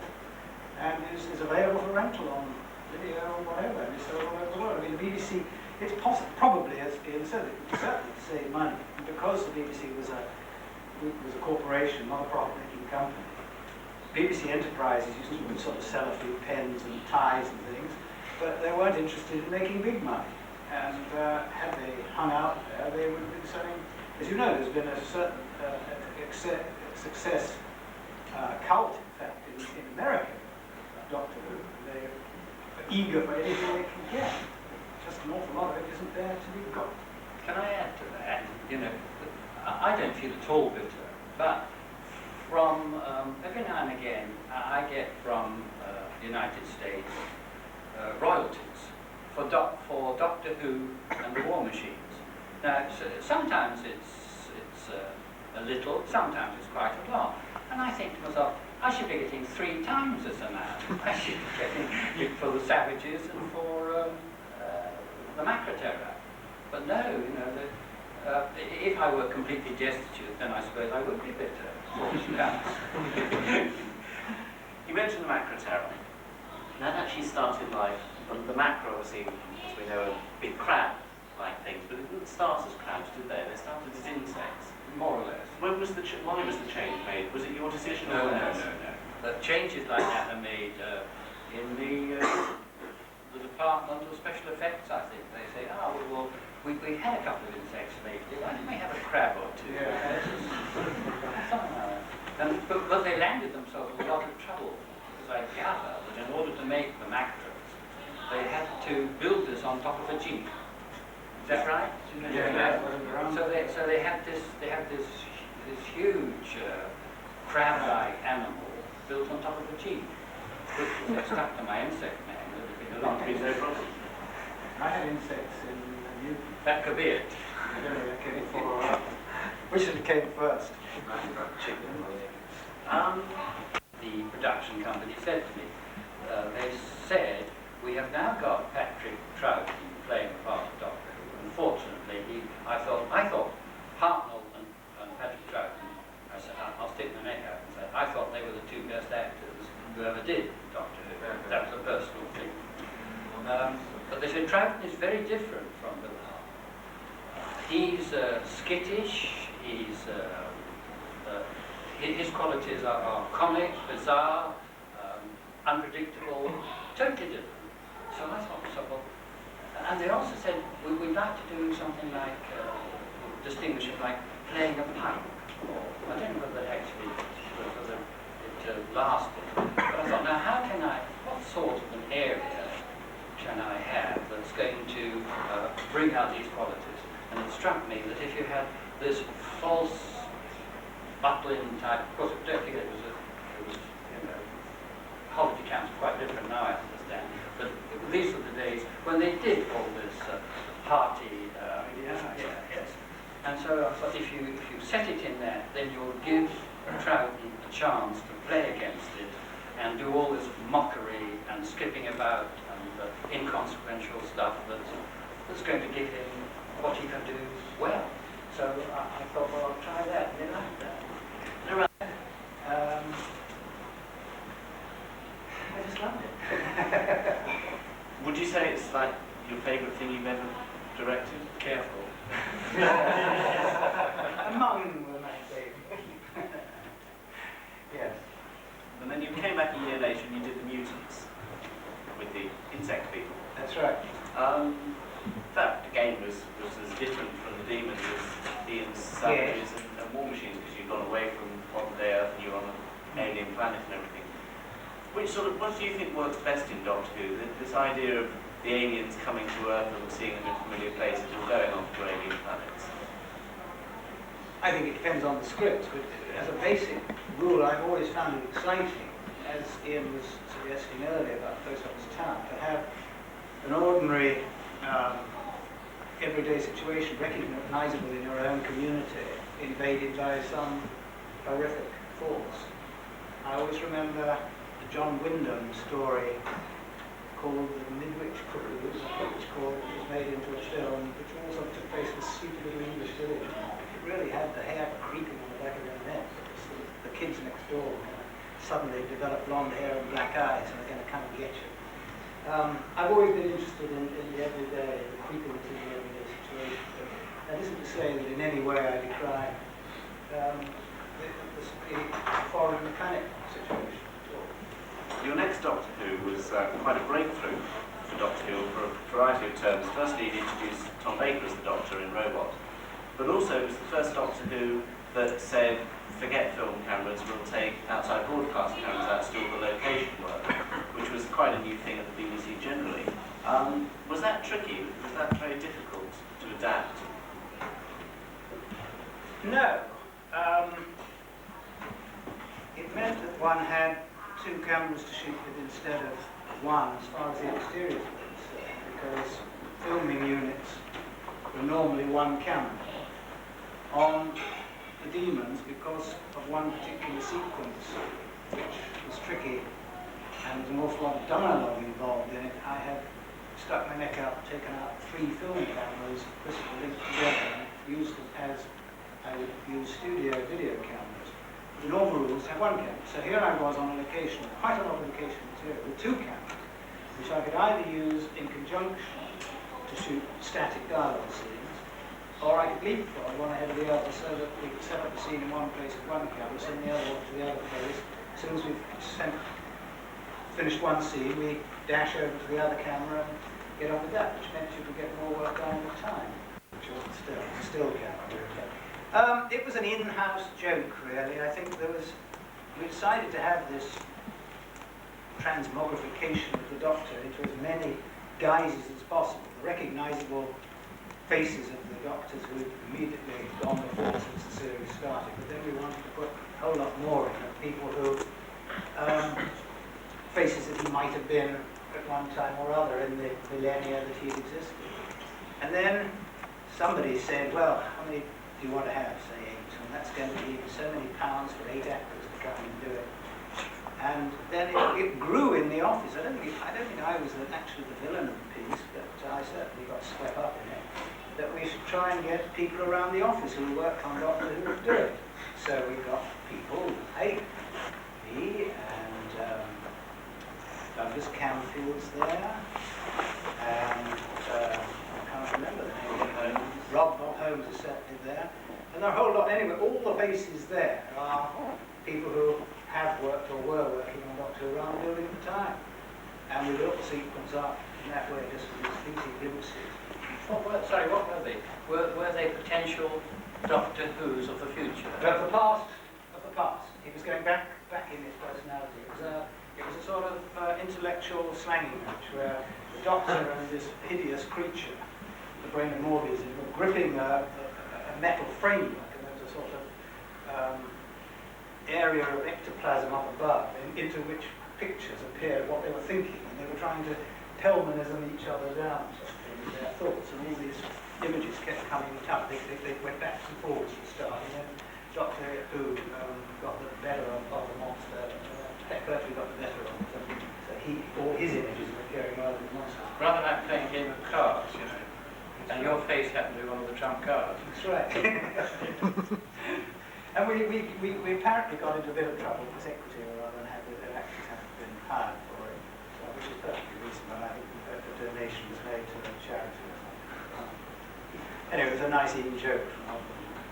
Finally, to the Doctor Who's of the 60s, I would certainly be very...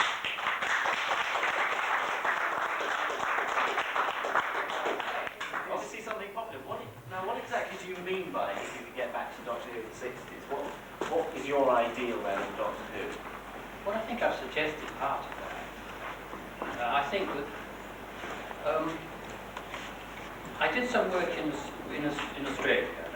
Because it was a co-production, I had to use Australian writers. This is 71 to 76.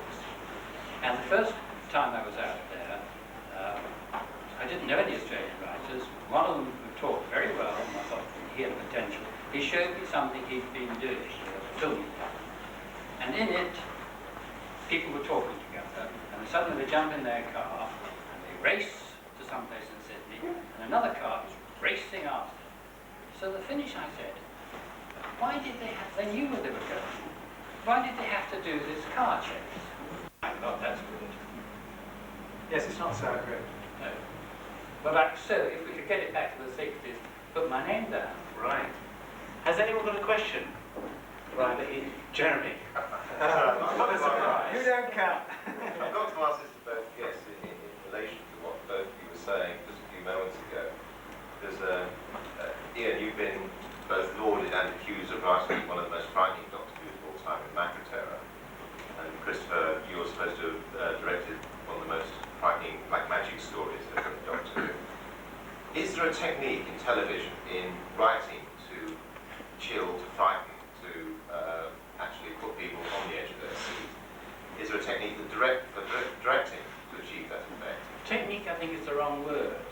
I know that this is going to sound ludicrous, but there have been occasions when I've been writing something by myself, in my study, in my own home, perfectly safe and sound. And I can write something and my skin prickles with fear. Now, if you do that, you've got a chance of transmitting it. It's not a technique. It's rather like, you know, your fingers touching. Is the stone rough? Is it smooth? It's an instinct. I suppose you can cultivate it, but it's an instinct. Be careful using this word because it sounds elitist and I hate to use it, but it's a gift and you are not responsible for it. You just have got to be grateful for it. The sort of underlying themes of in quotes, do-gooding, if you like, although I don't put it that way, were much more worthwhile than that. I mentioned the word pantomime earlier. I think that I don't know whether the script came before the casting or the casting before the script. Sometimes I felt that people were being put in, stars in quotes, put into the programme to give it some sort of quality which I abhorred, frankly. Hands up who thought that was a good idea, good story.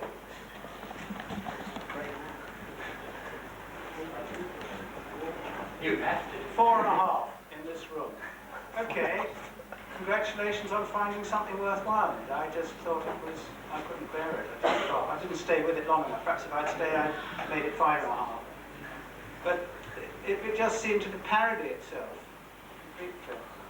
And it wasn't frightening, didn't keep me, okay, I'm older now, I'm a big boy, but I don't think I would have sat on the edge of my chair as a child or hidden behind the sofa or got halfway up the stairs and watched from there, the way we used to. My kids used to when we were doing it back there in the 60s. We used to live in Hadley Wood, Hertfordshire, and of course my children were allowed to watch, no problem to watch anything. But there was a family across the road who wouldn't allow their little boy to watch Doctor Who. And so he used to come to our house. But the point was that when Doctor Who, here was a set, here was a big couch where they all sat and watched it. And when there was something really exciting in Doctor Who, this little boy used to leap up and bury his face down behind a cushion. Now, I think that was a sign of the series being very effective. I used to watch him to see what were the scenes that he found most unbearable. Because if the scene is unbearable to that extent, then you're on to a winner. Yes. Well, my children had stages in this. One was like to take over future programmes at the BBC. I employ myself in a company called All Directions, and the idea of that name is that I'll direct anything anywhere. So any of you are budding producers, ring me up. Ian. What was the question? What are you doing in the future? What plans have you got? Survival, I think. This is straightforward survival. And writing stories. They're just mostly books just now. They're just Although about I'm interested in a very tentative suggestion that's come up, I won't say what company, in a series of half-hour films, and I would be quite happy to do that, because writing books, as I say, is so lonely. But with writing books, nobody else interferes. If you don't, you do it, and that's it, and that's the product. Whereas with a film, you've got a director, you've got artists, you've got all sorts of things between you and your audience. And it's nice to be able to talk closely to your audience. But as I say, sometimes it's awfully nice to get back amongst people, amongst noise, amongst sets, amongst directors, confusion and humanity. But as you get a little older, it gets a bit more difficult, because you've got to drive to studios. And way down here. It's just nice to say that. It's a pity that there's nothing down here. I don't know how many of you from the southwest, but it's a great pity. There's not. In Melbourne, in Australia, they have created a worldwide famous, valuable form of entertainment. They make films, they make television, they do everything. What's wrong with Exeter? Well, there's Plymouth, it's not far away. Oh, I was Plymouth. happy enough last year to come. I had a very happy time working with Television Southwest last summer, making a children's drama, and a very happy experience it was too. Unfortunately, Television Southwest, being one of the smaller commercial companies, doesn't have a lot of money or clout when it comes to planning and can't get enough drama together. There are people there who love to do more, so keep pressing your local television station to give you more drama. And I'll come and direct it. On that note, I'm going to say thank you, Christopher Barrett, Minnie and Stuart.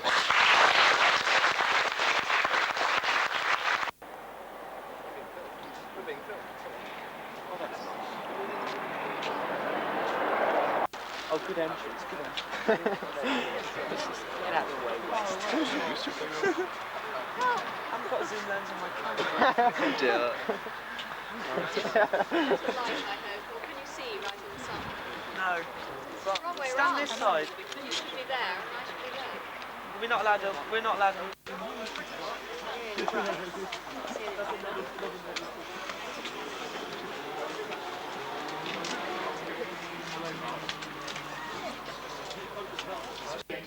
Well, I thought it was quite sad, but 50, you know, when how age I was, I thought it's quite sad to see the back of you just going down this like corridor or whatever it was. So I was quite.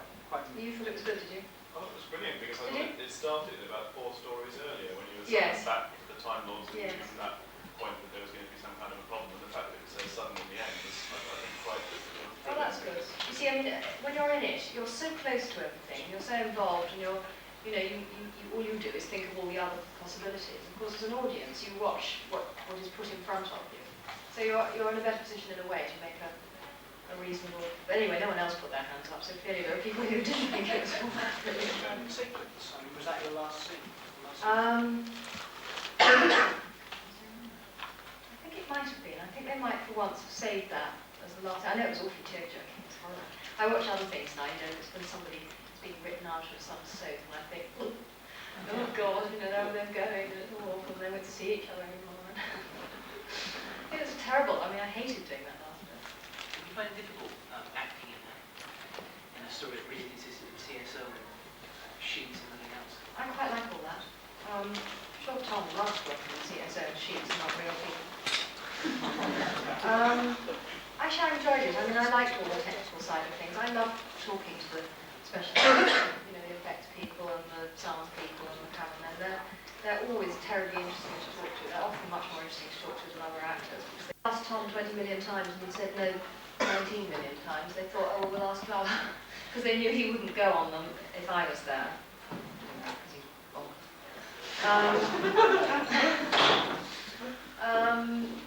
But it's fair enough. I mean, I suppose he thought, oh God, not her again. They had enough of me back. So then they started to ask me, and that was quite nice actually. And they just asked, and they wrote and said, do you want to come and do one? Having given up writing to him, they thought, well, let's have a go. You're saying that early on they're doing American legends quite grueling.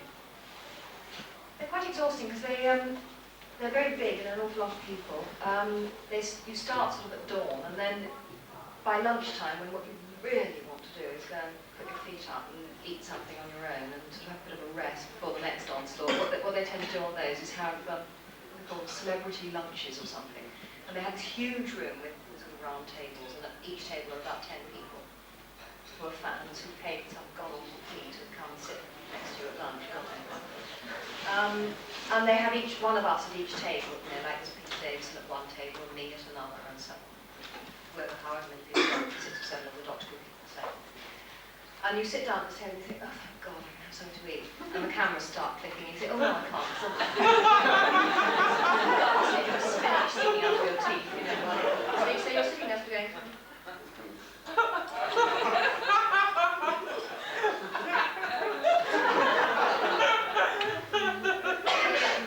stuff it, I'm never going to be able to eat this. I'll grab a sandwich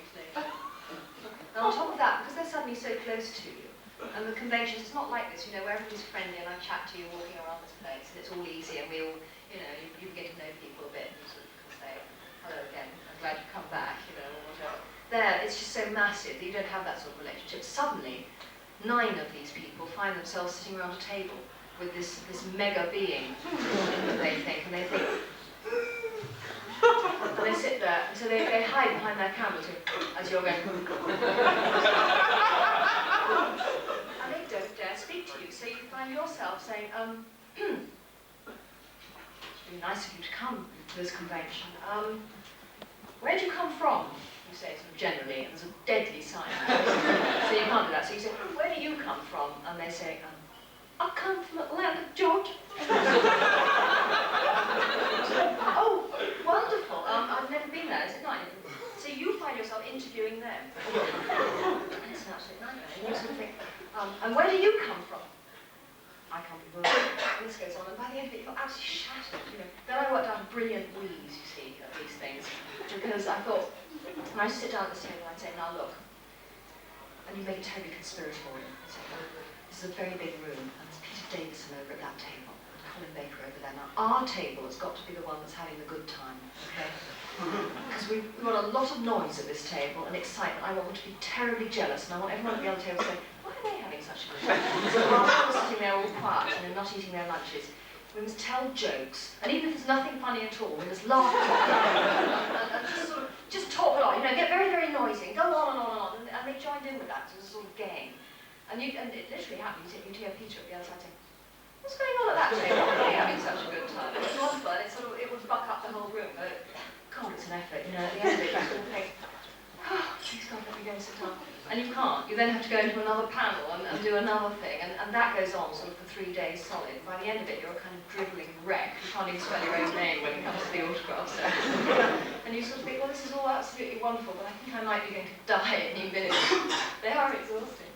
The most disappointing was that half these fans were downstairs saying, oh yeah, they're all rolled off, you know, they're all photocopies, no one signed them for real. And I thought, what was going on in this room up there? It was all sort of writers' crowds. John Nathan Turner was writing out John Nathan Turner. By about 4,000, he was writing JNT. Absolutely. Is it sort of personalised and improved the work? Yeah, I doodled on them, and I got into terrible trouble. They said I was defacing them. I mean, I wasn't putting moustaches on Janet Field. I really wasn't. You know, I was being really nice about it, and they said, Laura, will you please leave the posters alone and not deface the posters? This is not funny. So I think it was very funny, and I think people will know now. You know, I mean, I'm well known for illustrating things. Why can't I put something on it? He said, you're defacing the posters, Laura. What actually was it poster? I'm doing another book, which I'm working on at the moment, on embroidery. And acting-wise, I mean, you just don't know. The last job I did, as I said earlier, I auditioned for Thursday, got on the Saturday and started work on the Monday. This profession's become so crazy and kind of last-minutey, and things work like that now. You just don't really, you're not able to plan in advance what you do. So I really don't know the answer to that. Anna Wood, this was your lunch. I've been lovely.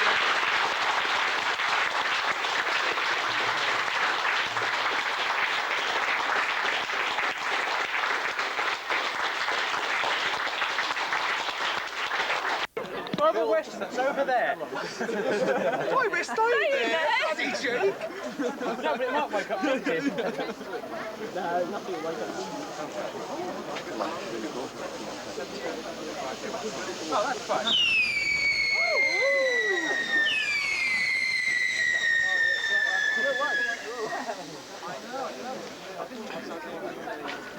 Amy form still, or work? What's wrong? Let's get more. Yes, we are. Yes.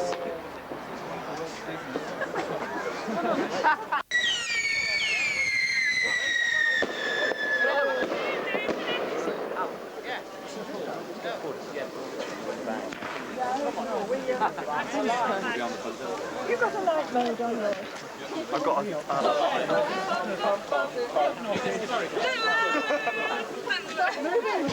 What? Have you seen this smoke? Looks like a meeting of the Ian Levy appreciation. Why not? My time in the Raj with I couldn't sparkle the TV room now. So the smoke is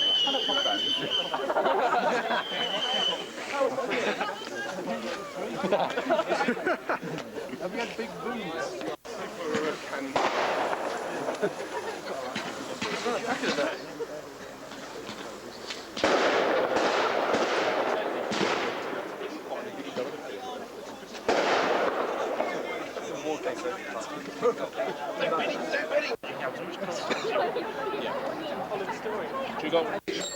Miles. The visitation and pyramids of Mars. These will do, fine. You also said the 3 doctors and image of the event. Right, we're not updating the scores after the 6 writers. Next one's all about revenge of Cybermen.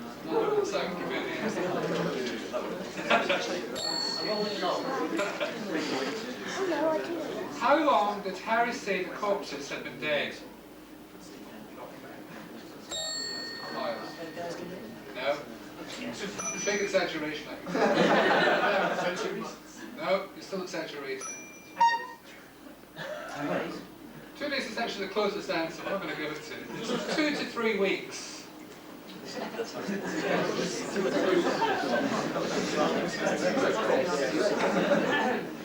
What was the name of the beacon? Miles. Never, correct.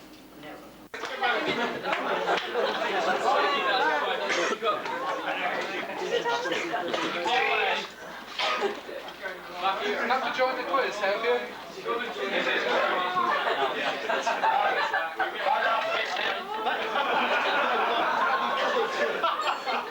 Can we clear the space, please? Space, please.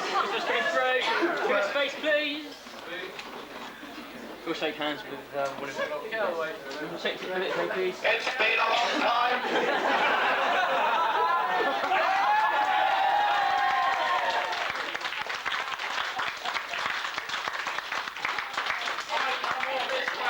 And that's all the thanks I get. Come out, where you are. I came out years ago.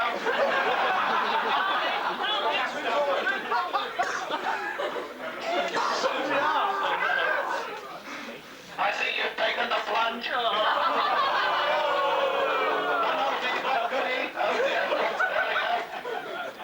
Now what? Well, that's me done. I'll go home now, thanks. Can we run the way, please? For your next trick, I will juggle an egg.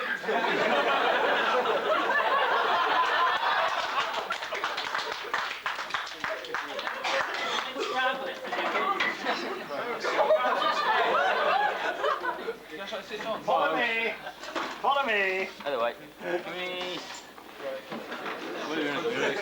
Take me to your rescue. Take me. How embarrassing.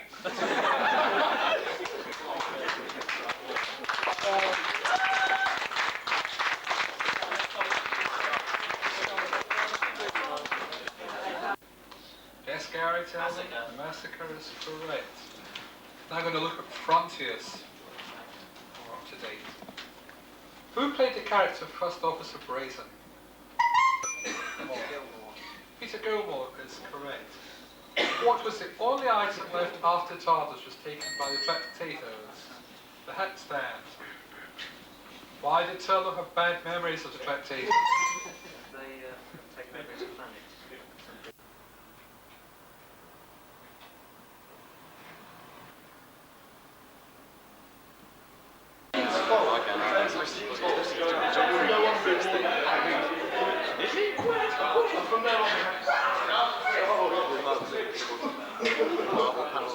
Well, within the comics industry, I think any work is good work and is not to be sniffed at. And I think that it's been well, when you've had people like Dave Gibbons, John Midgeway, and all the guys who I can't remember the names of in between working on a script, then there's nothing snobbish about it. But, you know, if you can follow them in those series, you're doing okay. The snobbery comes, I think, from outside of comics, really. The comics are looked down on by some people, particularly on Radio 4. Yes, comics, ha ha ha, graphic novels, ha ha ha, exactly how, all that kind of stuff. Which is irritating, but will change, because it's established now and it's a business. You can go on. I think the thing with comics is that they have had that attitude of TV comic and Mighty Moth for such a long time in this country, whereas in Mighty Moth, in the so you remember it as well. I don't know. Be quiet while I told you you were a shade. I was a spectrum shade. One of the things with comics in this country is that it has been aimed at the kids market for such a long time, starting with Beano, well not before the Beano and Danny, back in the 1890s, the first comics started, but they were specifically aimed at children and have been ever since. Whereas on the continent, where visual comics are far more popular, I mean, there's such a run. Anybody's been to France and if you've gone into a bookshop, half the content is visual material. Now, whether that's because French people can't read, or because they simply like comics, I think it shows that there is a potential to do a lot more with them, but we just haven't got that far. And I think perhaps we've done ourselves a disservice in the past by not writing well for comics, not writing towards a certain standard. I mean, Alan Moore, if anybody's not familiar, must be familiar with Alan Moore's work. Watchmen and, well, a lot of stuff from Marvel. I mean, but there again, you see, Alan Moore's first comics work was actually Scooby-Doo, so I can, exclusively revealed here. In other places, I mean, you work your way up. But what I'm saying is that we've done ourselves a disservice by not writing intelligent comics perhaps in the past, and I hope that we can change that slightly, and with the comic strip of Doctor Who, aim it more towards the way the programme has appeared on TV without losing the imagery that you can get out of a comic strip. What do we need to make sense? Why don't you open?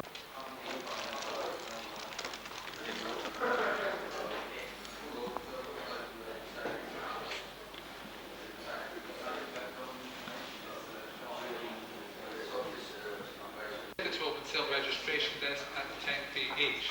So can I introduce you once again to your interviewer today, that's Mr. Gary Russell. Mr. Gary Russell.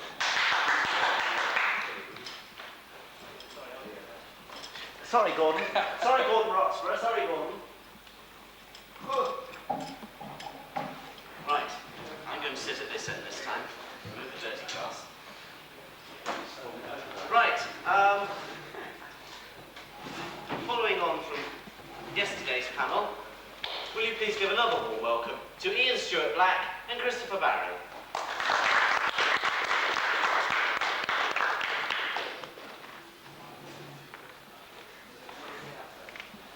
It's a bit of a steep climb, I think.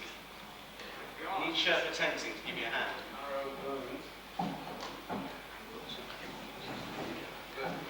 Whichever you like. Well, using on a bit. Size models are going to be used during the shot, whether we can best achieve it on the small model, the medium-sized model, and full-size leg. We took the full-size leg. By the way, we took the full-size leg all the way to Switzerland on a lorry, and had to get a crane that could get up to the mountain village where we were. We had to measure the bridges, whether this crane could go under and could get up there. But we had to take a full-size leg for some of the shots we shot on location in Switzerland. Obviously, we would have been much happier being able to do that with one of the small scale things, but it seemed that's the best way of doing it. So everything was very carefully visualized. Say we had paper box and almost unlimited time, it seemed to me, in the visual effects studio, which recently opened just before Trump was. They like Official Secrets Act, so I think people steer by on that. No, I think we have people with imagination, people without. People have their careers to follow. Jonathan Powell's career followed in on his undoubted prowess as producer of the BBC Two classic series, which he inherited from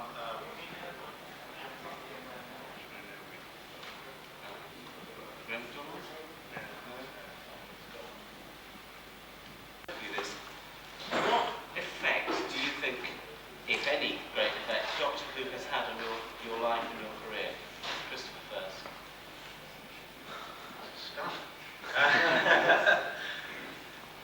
It's certainly, I mean, if it weren't for Doctor Who fandom. I certainly wouldn't be here this weekend, I'd probably be tilling my garden. It's very nice to come out and be applauded in this way. It's the only television programme that I've ever made in over 30 years of being a television director that's ever remembered, quite honestly. It's such an ephemeral medium. I have other programmes that I would wish were remembered as much, but there isn't that body of good souls like yourselves who are prepared to give them airtime and perpetuate their memory. And for that I'm obviously filled with a certain amount of rather humble pride. It's a surprise to me. One certainly beavered away at the time. And one cried one's heart out. I'm sort of thinking over things that might get asked me this weekend about my memories of the Savages. And one strong memory I have is after the last episode of the Savages, which involved the destruction of the laboratory, which had to be done as a one-off because it really was a literal destruction of the set. And it didn't go as well as I wanted, and I was outside, sort of left after I'd had a drink and was unwinding Riverside Studios. And as I was going to go home, I got into the car, Verity Lambert came running out after me, and she sort of put her arm around me and knelt beside the car and said, "Look, for God's sake, drive carefully," she said, "drive home. It wasn't bad, it was lovely," and she, was a wonderfully supportive, was trying to cheer me up and say it was all right, and it really was going to work because I was suicidal. That's all. Right, thank you. Ian, so what effect do you think Doctor Who, if any, has had on your life and career? Or any special meaning? Oh yes, because although I'm not supposed to say this because I find Doctor Who attracts young people very much, attracts children very much. It has got the element of a fairy story running through it, which is very powerful. And Doctor Who was enjoyed in my family, my children, very much when it was, and I told the story yesterday about my children didn't think I was a writer, or certainly not a good writer, because I'd never written for Doctor Who, which was really the reason that I was so keen to do it. I got great pleasure out of doing this, great pleasure really out of getting the respect of my own children, which I did through this Doctor Who. At the same time, as far as this gathering of Doctor Who fans, this amazes me. The ones people I've spoken to know far more about Doctor Who, the history, the ramifications, the setup, than I do. So I feel that they are the Doctor Who people, and in a sense, I'm an outsider, and all I did was come in, write the stories, and go away again. Another person asked me, they said, "Did you have any idea when you were doing Doctor Who that 26 years later, so on, so on, so on, so on?" No, of course I didn't. You might just as well say of another series, let's say that the first one I did, Inspector Fabian of Scotland Yard, or a later one, the Sir Francis Drake series, when you're working on them, you have no idea that they may be picked up. The feeling I had for Doctor Who was exactly the same as the one I had for Sir Francis Drake, Danger Man, At the Outsiders, Castaway. Or, as you're working on them, they are your world at that particular moment. You're not thinking, in all honesty, you're not thinking about how it's going to be in 10, 20 years' time. You're hoping that the audience you're writing it for are going to enjoy it and appreciate it. And that's all. I can't pretend that it has a greater significance for me than Danger Man or Sir Francis Drake. I love doing it, and if it ever started again, I'd love to do it again.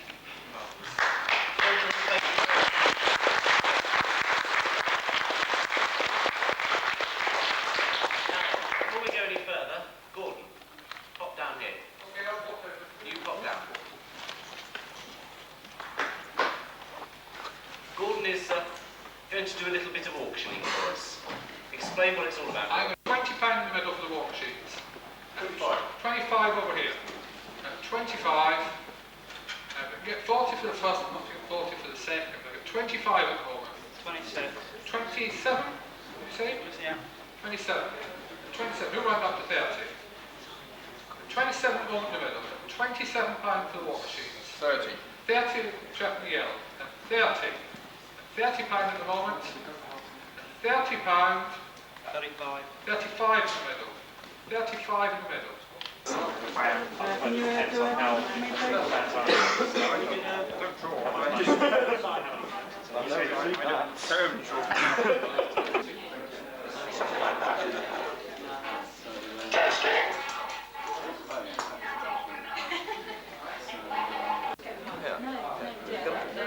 Yes? Your customer that you want to buy. You've come to complain about a dead fancy. Oh, hello. I've never met you before. No. Would you like to buy any of these fanzines? No. I've ruined it. No, it's you bastard. It's very good, yes. So sort of walk up and down a bit then. Well, this is very good. Yes. But this is probably the best. Yes, it is. Have you heard much about this? Yeah. Yes, he said it's complete bullshit. For several weeks you've been telling me about it, yeah. Yeah. There's actually a picture in here by the infamous Brian Hudd. Brian Hudd. Have you heard of Brian Yes, Hudd? I have. Really dreadful fellow.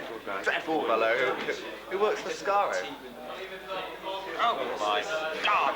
God! Who let him in? Oh, sorry, I meant to spit on Scaro. God. Sorry. Say it.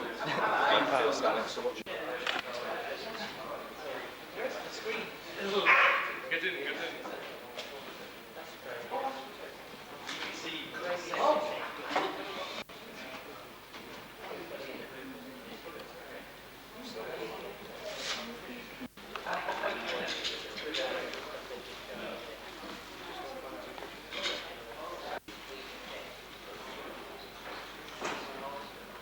How does it feel being a mutant?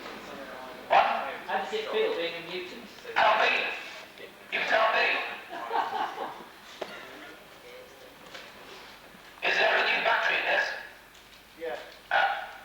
Is my voice following? No. What's a resonant plug?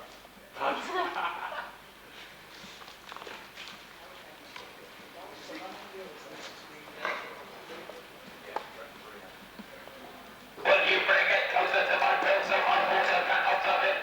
Let's progress with the next guest panel today, and a slightly different interview, and you've probably seen him lurking there in the corner. So come in, Mr. Dalek. Thank you, Gordon. It was a pleasure being introduced by you. It makes a change from Nick Briggs. Greetings, all. I am now about to introduce a personal friend of mine, aide to my creator, Peter Miles.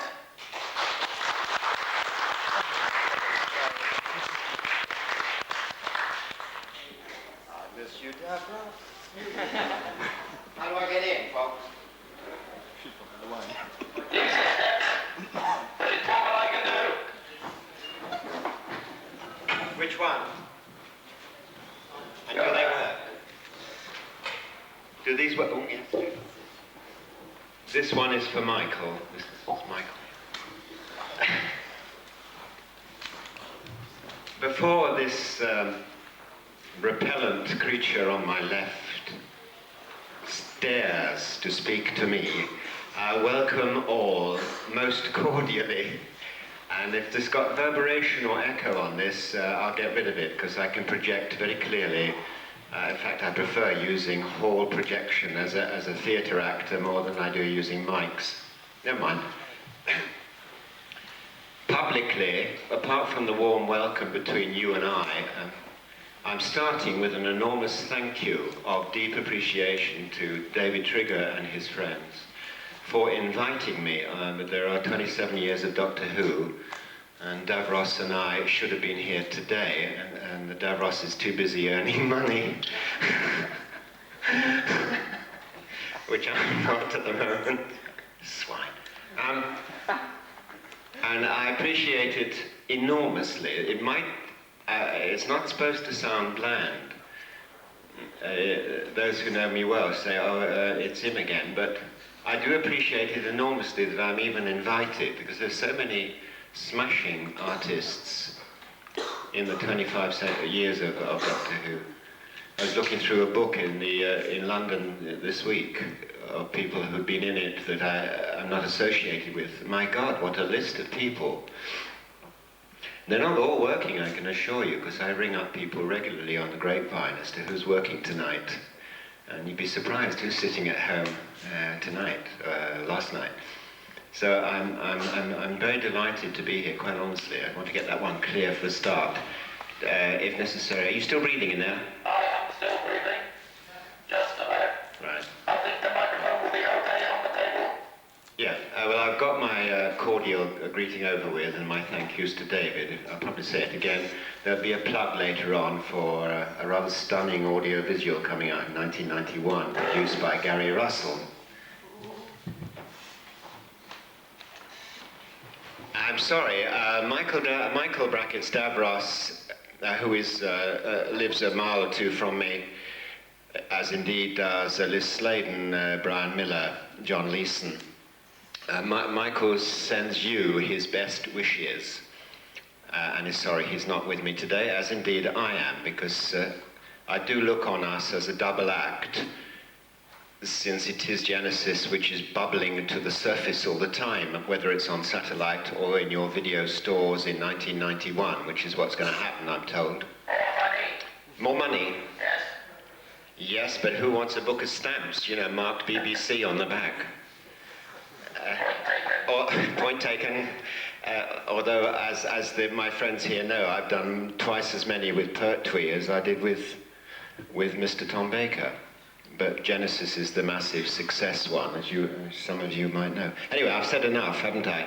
Right, Dalek, Abbott and Costello, Morecambe and what? Yes, I'm listening. Right then, your first question. Are you prepared? You will answer my questions. The first question is, when did you decide to become an actor?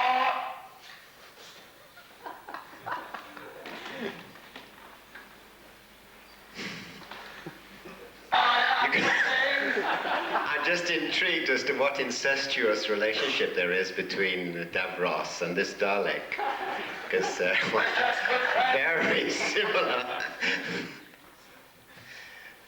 My first audition, and I'm not ashamed to say it, was at the Old Vic in 1961 to be a spear carrier before the National Theatre became there with Lord Olivier. I'm glad I didn't take the spear carrying, because I ended up at the Birmingham Repertory Theatre, directed by John Harrison. And my first part was the Griffin in Alice Through the Looking Glass, in which I had to dance the Lobster Quadrille and sing at the same time. I should have committed suicide had I realized it's very difficult to sing and do the Lobster Quadrille at the same time in your first part.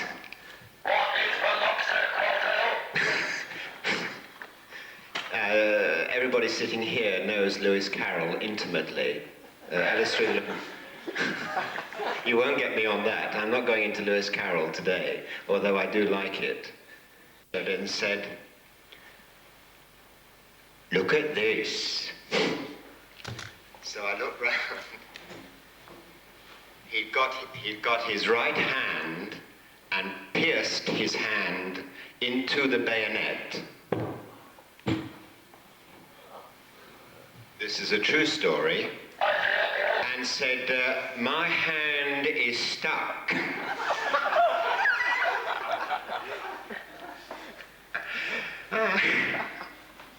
And they took him away. They took him away. And they took him out. He won his case for being disordered, mentally disordered or something. That's a brilliant way of getting out of 2 years, going left, right, left, right, left, right, left, right, left, right, left, right. Why didn't you stay on in the army? I was bored stiff after 24 hours, and I stuck it for 23 months. How did your first part in Doctor Who come about? Blimey. Was that in colour? Was it in colour? Yes. Oh. I forget how my friendship with Timothy Coombe, BBC staff director, came about. One of the few television directors who is a personal friend as opposed to being a working colleague. I forget how that came about. It's too long ago. I was a great friend of Timothy Coombe's, and he was keen on my acting. But maybe he saw me at Liverpool, where I obviously, like most actors, we are theatre actors first and foremost. So people do watch us, and we don't know they're watching us sometimes. That's probably what happened. I had done some television before Doctor Who, of course. Would you like to enlighten us? I'm sorry? Would you like to enlighten us about it? Yes. Yes. What, TV? Yes.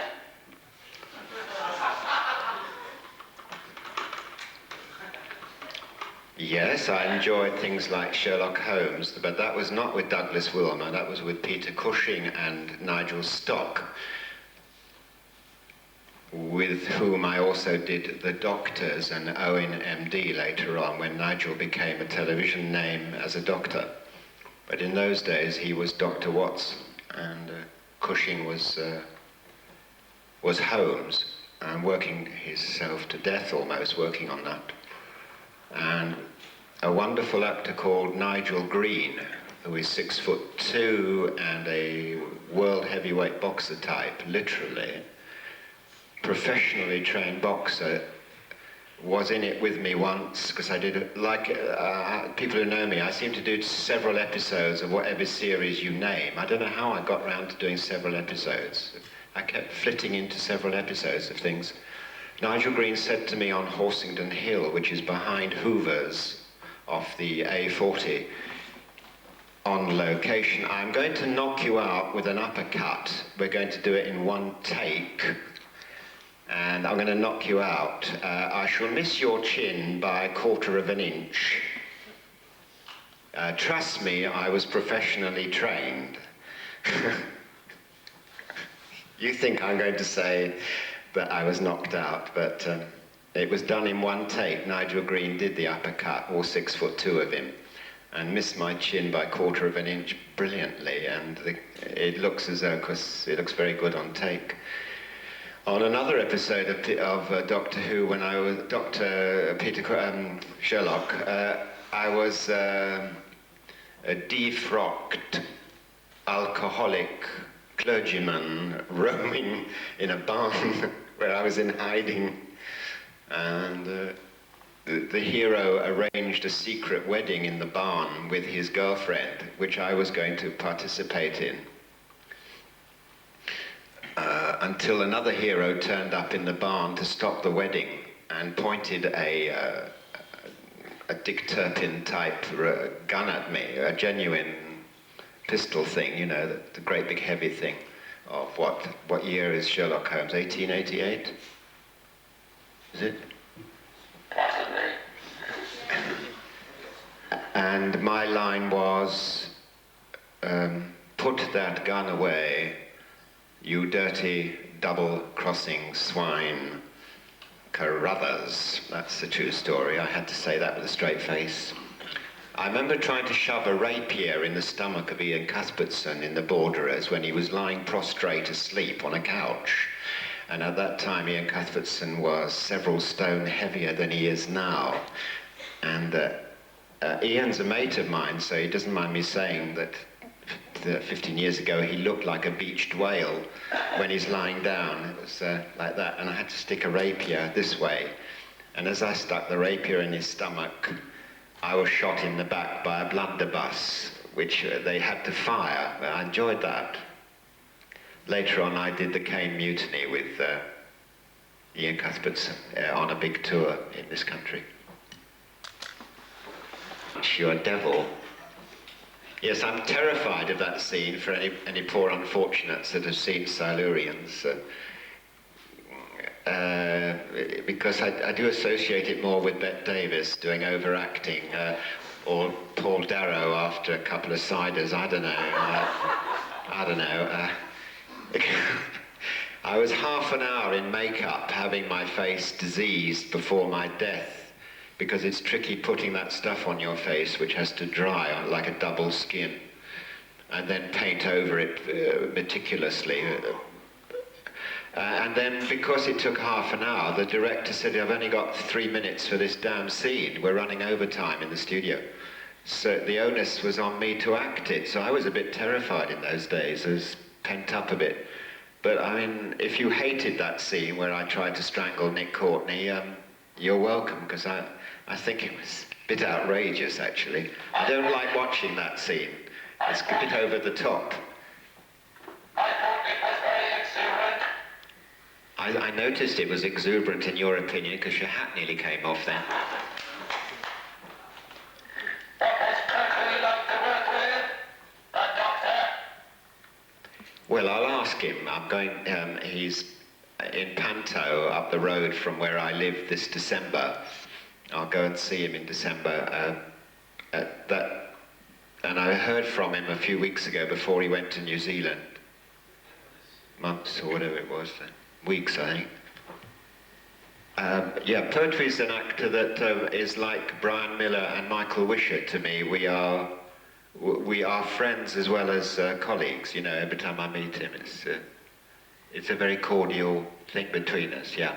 So Pertwee and I get on like a house on fire. I didn't giggle as much as I did in Genesis.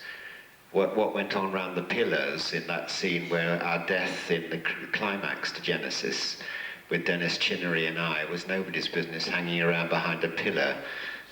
And Dennis would say, have you heard this one, Peter? What was that, said Michael Wishart, who couldn't hear a damn thing anyway and was sweating profusely, thinking he'd missing the fun, which of course he was, because he was suffering and we weren't. Sorry, I've gone off at a tangent. I don't know what you asked me. Oh, Pertwee, yes. Yes. Yes, Pertwee's always been... Pertwee and Baker are my favourite... Baker, brackets, Tom, are my favourite Doctor Who's. I don't mind admitting it. I admire all the others immensely as artists, but Baker and Pertwee are my favourites, yeah. By a long way. What do you remember of your appearance in the invasion of the dinosaurs? Stop that sniggering! What I remember about it is a thing called colour separation overlay, CSO, where they said, that's me and Pertwee are going to go into space forever at the end. You stand there, you two. That's Pertwee and I, and they put two pictures together. One is of space, I think, which is a light yellow colour tarpaulin thing, about 20 feet in dimensions. And if you stand on that or lie on it, they can then put another shot over it of another picture, and it looks as if you're floating or something. It's a double thing, isn't it? The technicians here can explain it better to me. But in our last scene together in Invasion of the Dinosaurs, Pertwee and I, if you look closely, we are slightly shaking, but that's because he just told me another joke. It had nothing to do with Tremors, plug for a film that's going around at the moment, called Tremors. Yes, there's a bit of giggling goes on, but we're all highly professional, I can assure you, although we giggle like you lot. Yes? Before you appeared in Genesis of the Daleks, you also appeared in Colditz. What, as, and where did it come about? What was the noun you said before Genesis?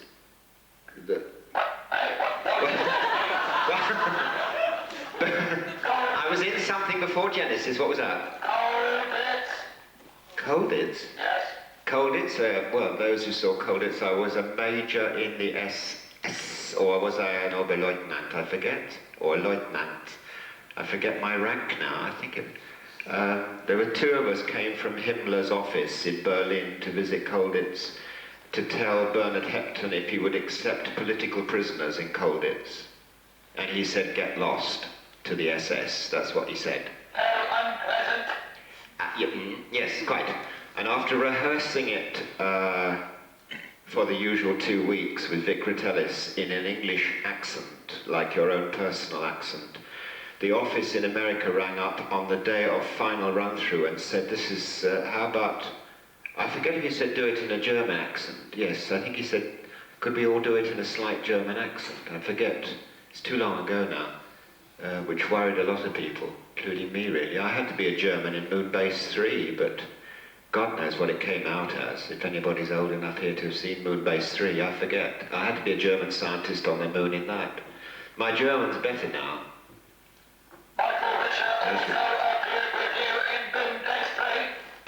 Michael Wisher was in Moonbase 3, but I never saw him once.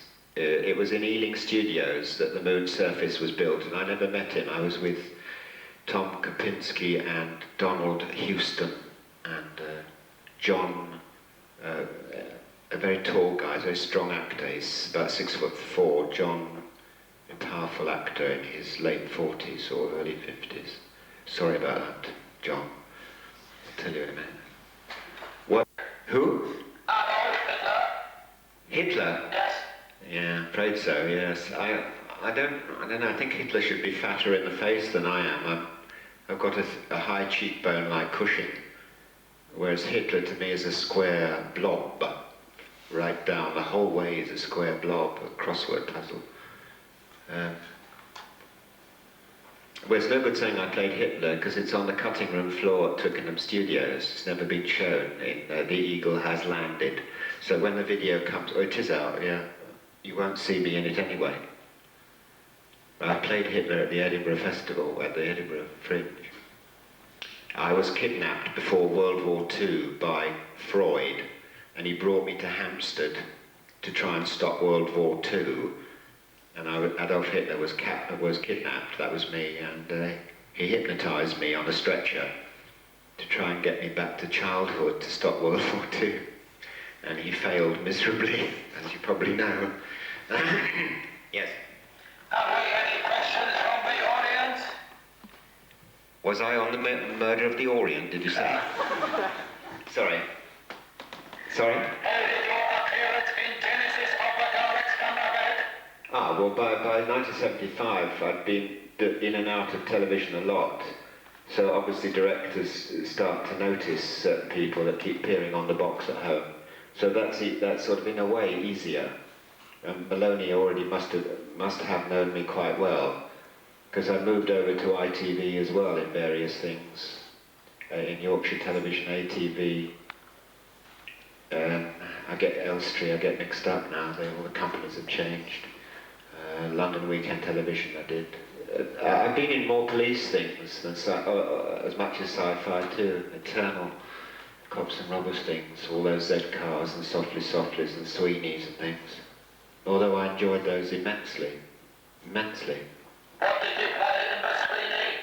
In the Sweeney, I came from Scotland Yard to check on John Thor's efficiency time and Dennis Waterman's, their efficiency. So they took me into a pub in London and got me stone drunk because I was teetotal, and then carried me out in a taxi because I was worse for wear. So I couldn't report back to Whitehall that they were taking too much time on the case. It's like watching it again after such a long time.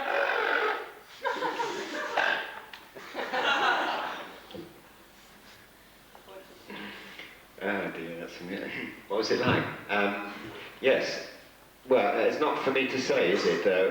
Davros, Wisher brackets, Davros, Wisher, Michael brackets, Davros, is better at describing that story than me, because he's an addict, a great addict of that story, as indeed a lot of people are. Not for me to say. I mean, we're involved in a, need we say, in a story that's brilliantly written, very well put together, with one of the best casts, massive cast, but one of the best casts, Tom Baker in the ascendancy, Liz Sladen at her peak, Ian Marter, God rest his soul, at his peak. Wonderful people in it too. Big cast, as you well know. The whole thing knitted together like something well constructed from the word go. There was no time wasting, it just zinged along right through. Just things happen like that sometimes. It's happened to me on stage in Oh What a Lovely War, which I adored when I was at Lincoln. Okay, so only the people in Lincoln saw it, but my God, that's one of the things that I and 14 other people are deeply proud of. It just happens sometimes. It happens with football teams. A team suddenly gels together in the most incredible way. It's called teamwork. I remember John Savidan's aftershave.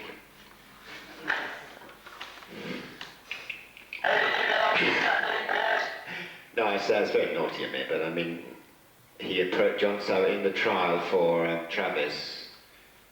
He approached me on recording day, John Savidan, who played the judge for the trial for treason of Travis. And I nearly fell backwards. And then he said quietly, "Peter, I am wearing the most expensive aftershave on sale in Great Britain." And I said, "You're not joking. Unfortunately, it's upstaged by the double gin you just had."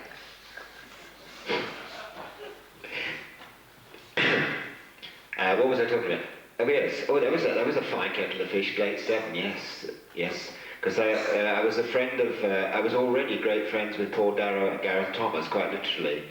Because Paul and I were with the early Doctor Who's with Pertwee. Was it Silurians? Yes, that's right. Yes, I knew Paul terribly well. He always made me laugh, Paul Darrow. In the nicest possible way, I mean. And Gareth Thomas and I had been resident together at Liverpool in at least 11 or 12 shows there. So I knew Gareth very well. Gareth had been Brer Bear, and I'd been Brer Fox in the Tales of Uncle Remus. And I kept meeting. Gareth also used to live near us in Ealing too. Well, that's a very hugely successful sci-fi series, which I had the pleasure of just being in a few episodes, which are going to be shown again, aren't they? Is that right? Or they're coming out on... They're all coming out. All the things we're talking about are coming out again, you know. Including Blake 7. You also recreated the part of Runtime from Blake 7 from an audio documentary. Can you tell us a little about that plug? I'm wary of doing that because I might miss out in 2 minutes the details that requisite for the nice people here about this audiovisual, except that it's excellent, about Blake 7. And you, if anybody wants to speak who's a fanatic of Blake 7, please talk to Alistair Locke here, who's in the front row later on, and to Alan, who is secreted in that disgusting Dalek there. Horrible thing there, because they are the expert producers of this excellent audiovisual. So that's 2 audiovisuals I can plug with the absolute 100% conviction that they're damn good. I say that very strongly indeed. Gary Russell's production and Alistair Locke's and Alan's production. Thank you for the plug. I will give you the money later. Do you enjoy attending conventions?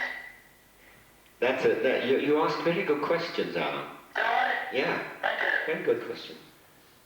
Yeah, so apart from I could well have thanked David Trigger and his great colleagues by phone in Ealing and said that quite happily, you know, I'm polishing the ceiling at the Royal Opera House Saturday night for some money and I couldn't possibly turn up, or I'm in a swimming gala, or what the hell, you know, you could get out of it. So it must mean that I want to come, right? Right. And of course I do come as only a half of a team. I mean, that's 50% of me here, the other 50% Stavros. Of course, we are a team, as you well know, so it's a shame that Michael's not here. I have literally enjoyed every single one. I've never been to so many as in 1990. Durham, Derby, Cardiff, Birmingham, Surrey, and here. They've all been excellent, yeah. I've enjoyed them immensely, of course I have. Genesis of the Daleks was your last appearance in a Doctor Who story. Why did you not return after the program? Back to Doctor Who? Yes.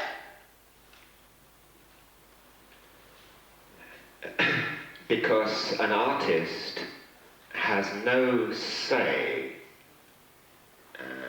personally on a private level whatsoever. None at all. we're in a business where the power lies with certain people. If you want me to name them, it will be you or I, but I mean, it's nothing to do with me at all. I have no say at all. None at all. I was with an agent for 9 months 2 years ago, a new chappie who should be nameless, who put me up for the part of Doctor Who himself in a certain type of wig which I could draw for you. It's I used it once when I played Thomas More in A Man for All Seasons, and it wasn't short cut like the 15th, 16th century. It was fairly long, but it was so real that you couldn't. Nobody would have told in the street that it wasn't. London in the streets round near the Beeb, and Colin and I get on very, very well. Yeah, I'm very grateful. It's amazing. It's because I'm friends with the guys I've mentioned, like John Leeson and Brian Miller Lislade and Ian Marter, had he still been alive, because he lived round the corner as well. They all lived round the corner from me. It's amazing. Gareth Thomas too. Amazing. Were you there first and they moved in? I was always there, yes. Yes? You also appeared with Brian Croucher. What was that in? Brian Croucher? Yes. Yes, Brian Croucher, yes. Brian Croucher, yes. YTV, Colin Blakely, who's also deceased, starred in The Hanged Man, taken from the tarot cards of the tarot card The Hanged Man. And Brian Croucher were professional crooks in that, specialists in homemade bombs, breaking safes. We were hired by Colin Blakely to do a super raid in a firm, directed by Mark Miller, who was Britain's answer to Otto Preminger.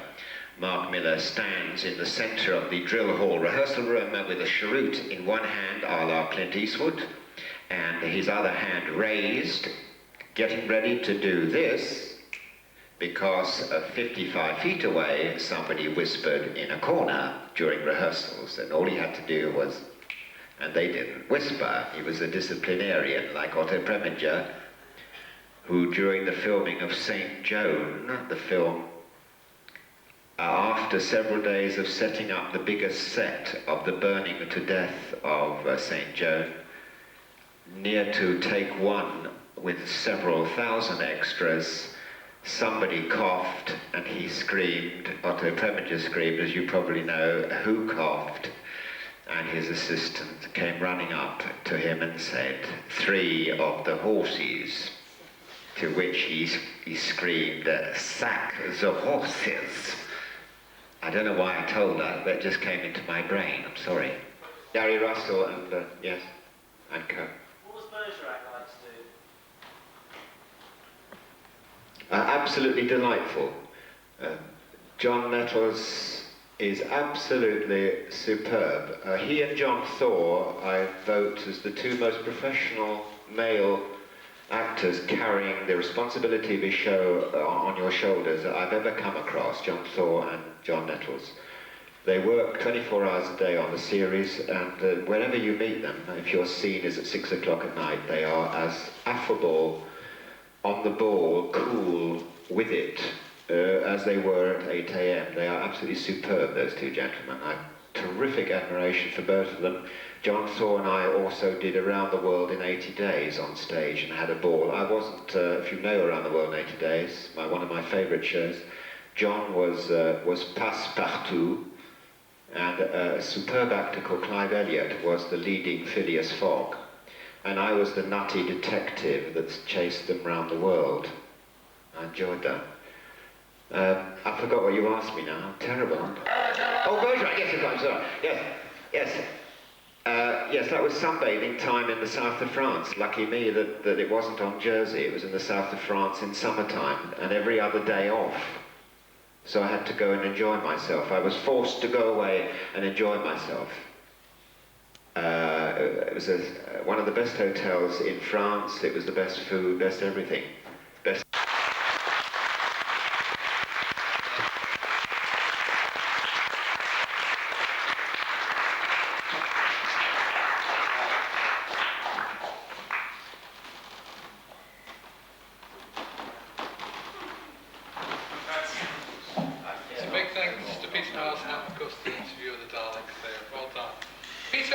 Saints motocross film. Lost them. Oh, they're killing the mammoths! What bastards?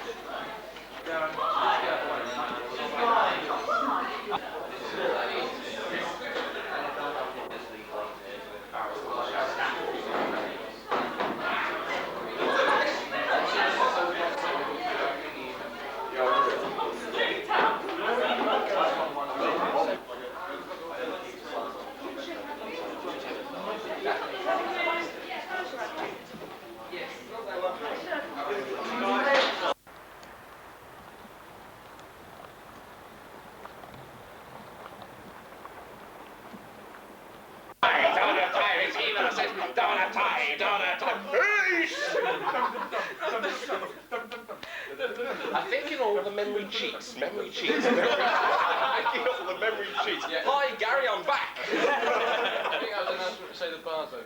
Way! Go for it! Don't forget the review. There's more room in there. When the review of the unit cake was enjoyed with dry salt. Ceremonial pudding. Gene! And our special guest is a unit cake. No, it's a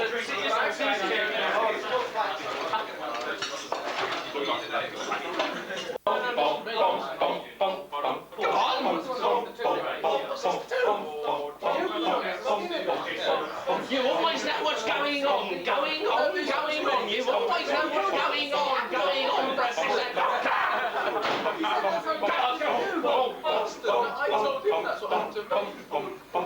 Enos is the dawn of time, dawn of time, dawn of time, it's Enos, dawn of time, dawn of time. Slam the door. Then keep the bottom pane in the glass, and the glass will move on the face. Thinking all the memory cheats. Anyone else thinking all the memory cheats? Hello, Gary, I'm back.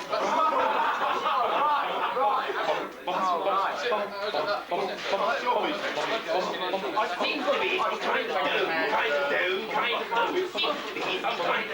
Joe, you stay here.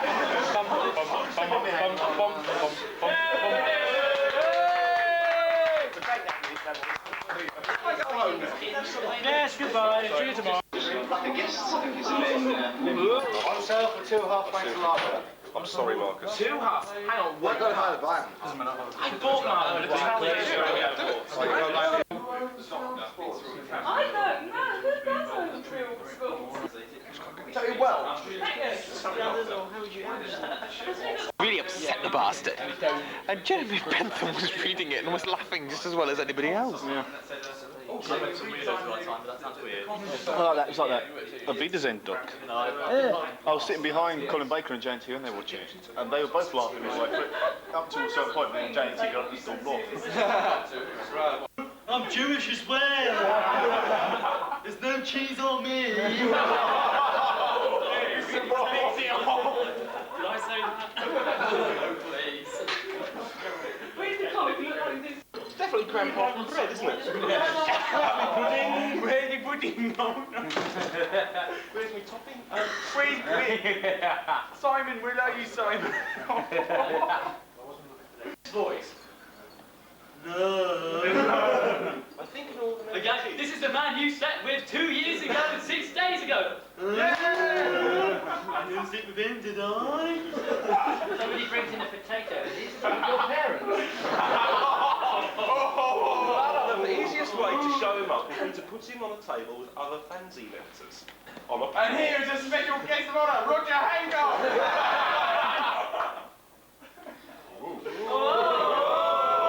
Just seriously. Ducky.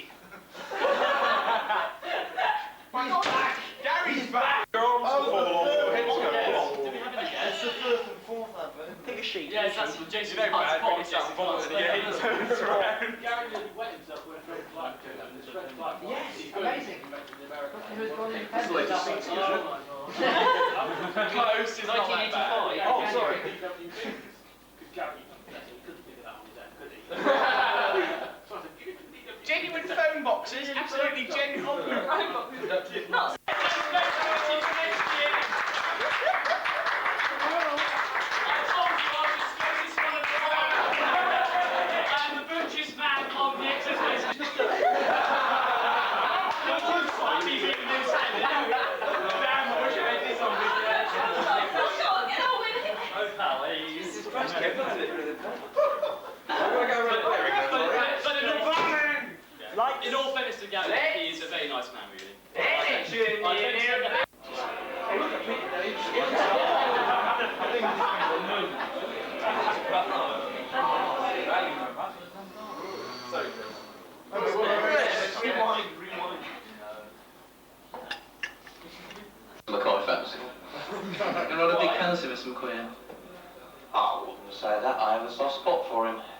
land on Morecambe Beach. I'm one of the editors of Brave New World, and I write for DWB, Derby And your interest in fandom come about then if you don't actually like Sylvester McCoy? Well, there wasn't such a thing as Sylvester McCoy in my day when I was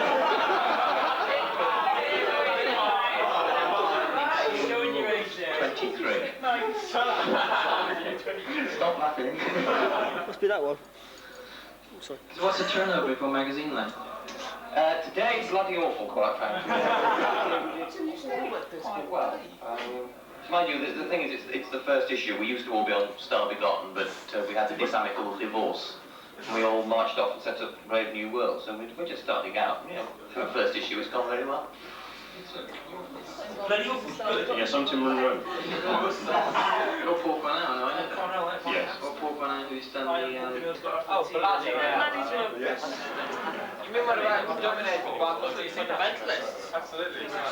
Get the tea towels. Get the tea towels out, lads. I better go and snip my throat now. You as well, son. Oh, sorry. No, actually, Muslims are okay. Bastard! Hey, Tim. Muslims are okay. I want to do Kevin first.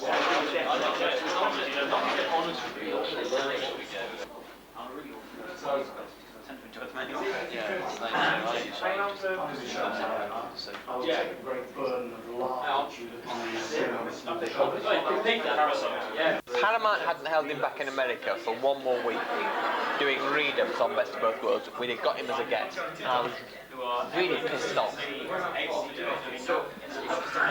I hate you, Martin. I hope you realise this. Mind you, what the fuck? I mean,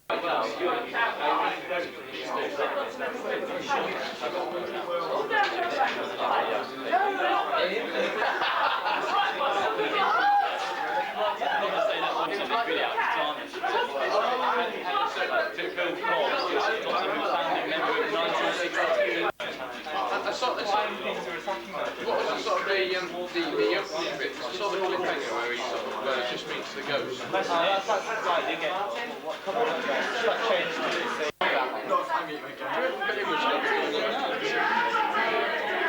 he's not, because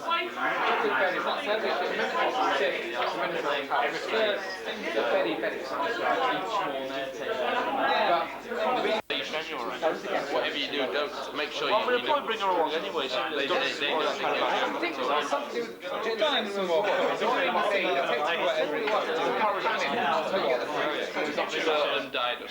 Lachlan died, they really do It's funny enough, I mean, we don't want the city and fans are completely flattened by the US Air Force. The US Air Force bombed the city or something.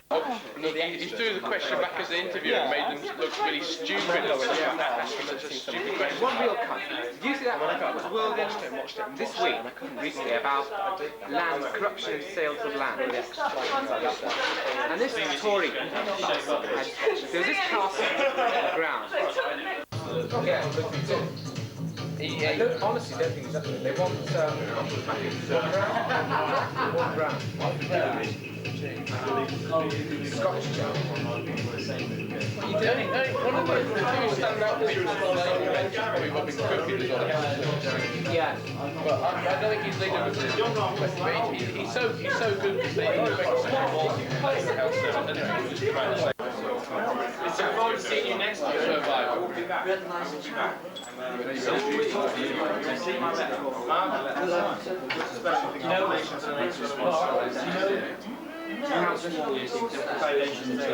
Do I know what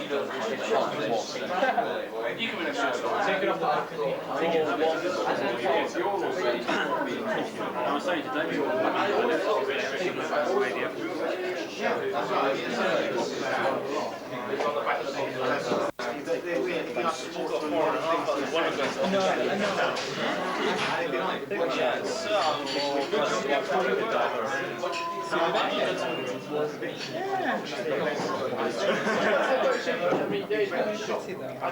Either way, we're going to my story here, which was Serious cake. Really? Serious. I don't like ice cream. It's too sweet. Are you still going to be around?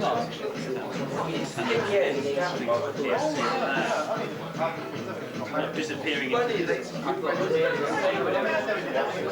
Misty return. Well, I don't know. I hadn't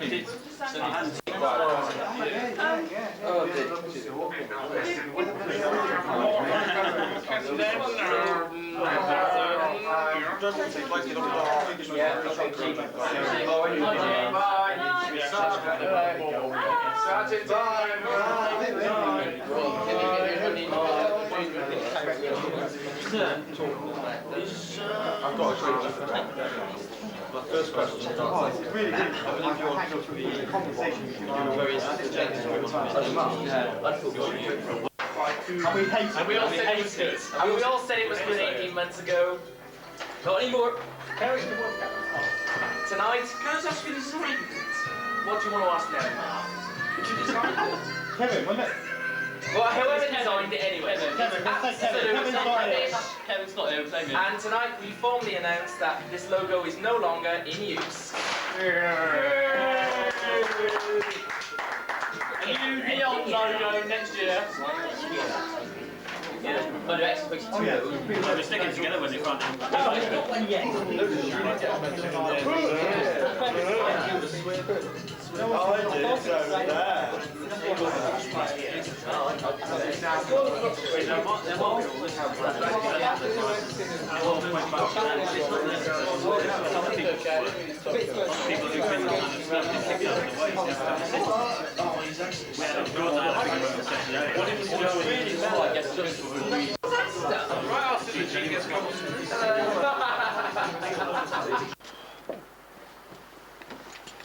You didn't film that, did you?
Because I can project very clearly. I prefer using hall projection as a theatre actor more than I do using mics. Never mind. Publicly, apart from the warm welcome between you and I'm starting with an enormous thank you of deep appreciation to David Trigger and his friends. And our special guest today is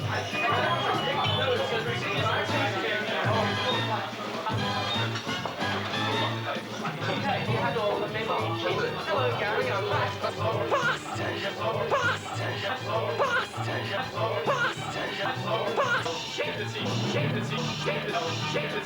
Mind you, what the fuck, mate? And tonight we formally announce that this logo is no longer in use.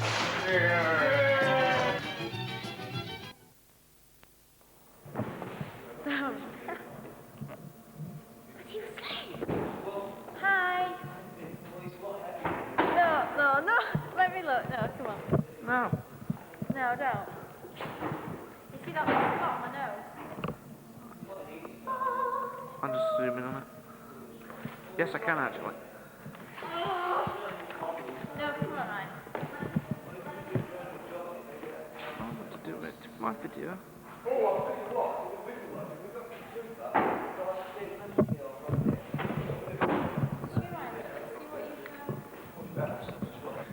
What you do is you put your hand through there. You're holding it wrong. You put it on your shoulder. Right. Put your hand through there. Put it like that. Oh no, I'm left-eyed. Your left eye. I don't like looking at this eye. Oh, I see. Right, how do you focus it? Autofocus, isn't it? Just a minute.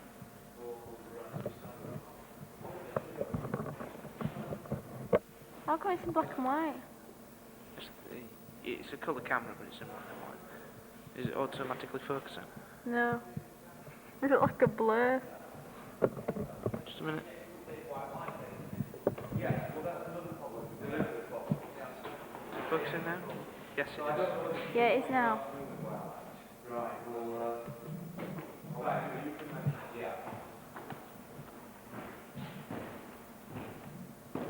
The lives of the actors on the show. We're in a play this week. Oh, is that what you call it? Well, fiasco, travesty, various things. Is it recording your voice? No. Right, Mark. Hello, Stephen. Oh, Stephen. Oh, how long have you been here? Why is it? Oh, well, anyway. How long have I been here? I'm already sad bastard. I've been here since about 2:30. Come back to my dear, oh dear. Hey, I've got this on tape. No, I've been here since 2:30. I've been chatting really interestingly to Mark P. Short. Mark Short's here. Thanks. Yeah, Mark Short. Yes, Mark. I've been we're having really interesting. You mean the Mark P. Short? I mean the Mark P. Short. Oh wow, anybody else famous here? Is Alan Langley here? No, Alan Langley. Nowhere to be seen. Isn't that a shame? It's a real shame, isn't it? I'm upset about that. I'm very upset. Nick Cooper even as well. This is going to be a really interesting video record, isn't it? Certainly, darling. Look, it's Pam! This is the week.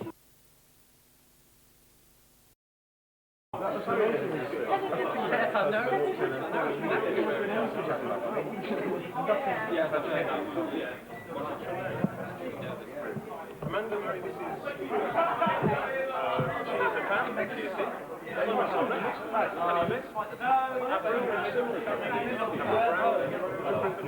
The lovely Jamie Woolley. He's got his name changed by Deep Poet. Film the bastard.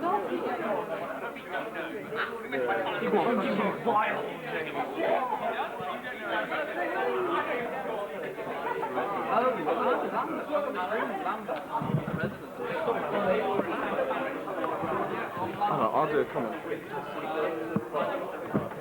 Just a minute. What are you focusing on, like?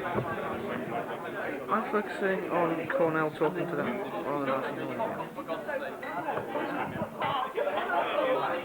I'm focusing on him.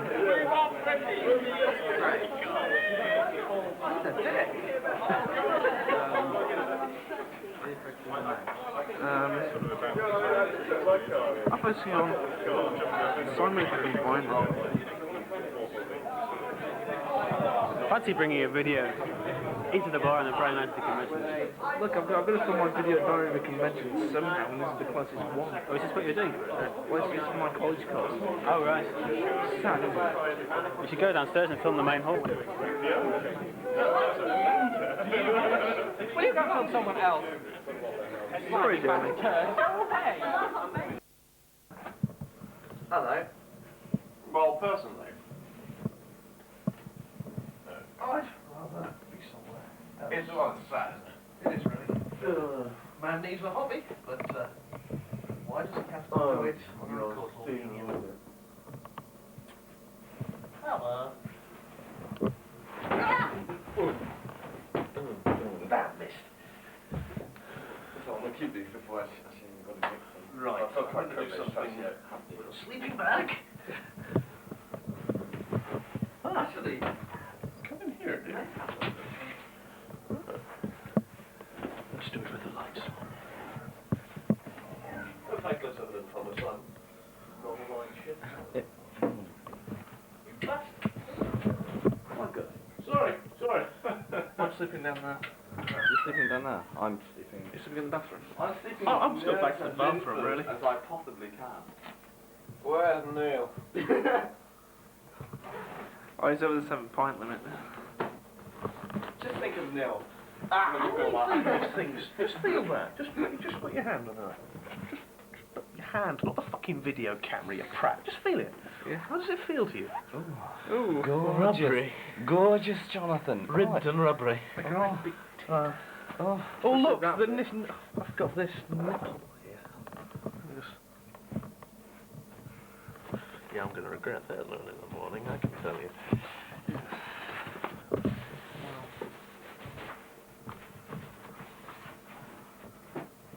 Simon, what are you doing in there? Simon. That's mine, thank you. You can have it. Oh, is it? Yes. Oh, fuck it, I was so privileged, so I didn't... You've got a feeling of pillow. I'm slipping down there, Steve. Okay, I don't want it. The bath's mine, man. I'm pissed off with sleeping around toilets. You get pissed on it in the evening. Oh, piss. I think I pissed on Tintin at Manoptica. You pissed on Tintin? Sorry.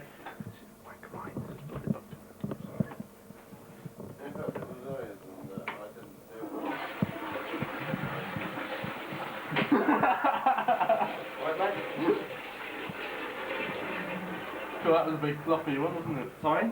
That was a floppy one. It was number 1. Number 1? It's not number 2 as well.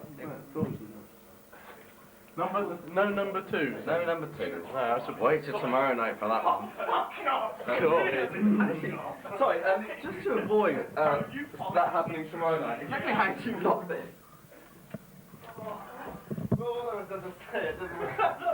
Running. It was. Oh no! It loses in the telly.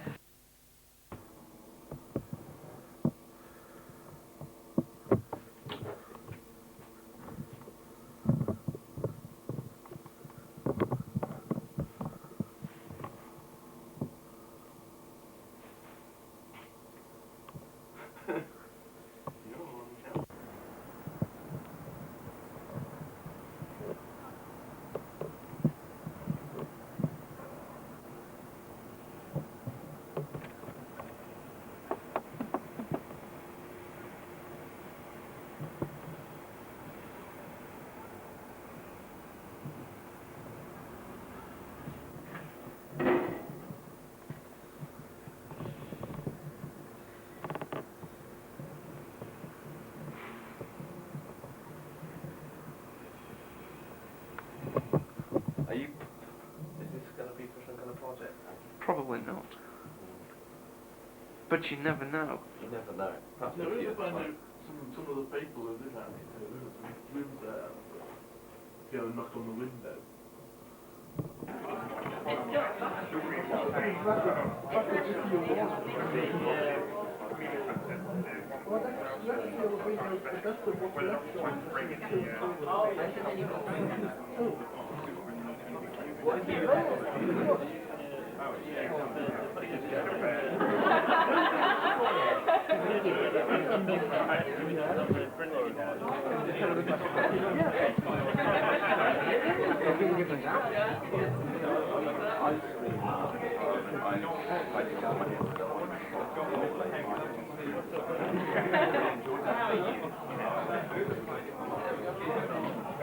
There's always some sad annoying wanker with the video camera.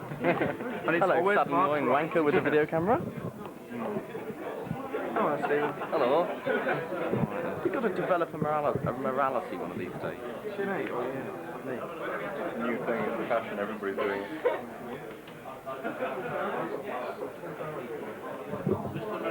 Just film generally. Free advertising, yeah. All day. And here's the lovely Simon Kilner. Well, I'd be lovely and sprightly today if it wasn't for Jonathan Heads. He was bloody awful snoring last night. That's the novelty. There must be something nasty that we can back on over the pot gun somewhere. I can't crack the obvious. We could put one into the Bible in this hotel. Donated by the gift.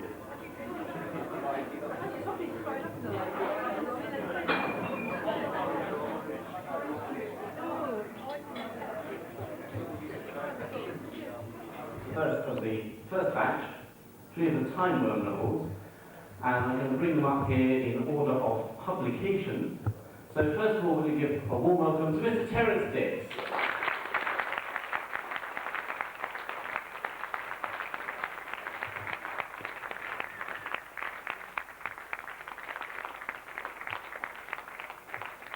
Secondly, author of the forthcoming Apocalypse, Mr. Nigel Robinson.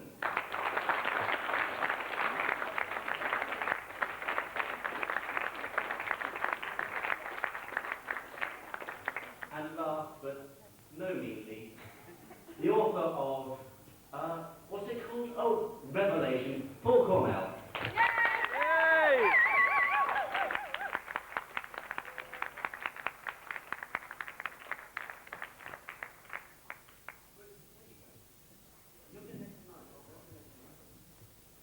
Right. Start with the class and work downwards. Terence. Terence, how did you get involved? How did Exeter come about? Basically because Peter Darwin called me up and said, would I like to work on it? And you said, I did, yes. And where did you get the ideas for the Nazi story and everything? Well, it's a period I'd always been interested in, and had in fact researched for another book which I hope to write on in Exeter.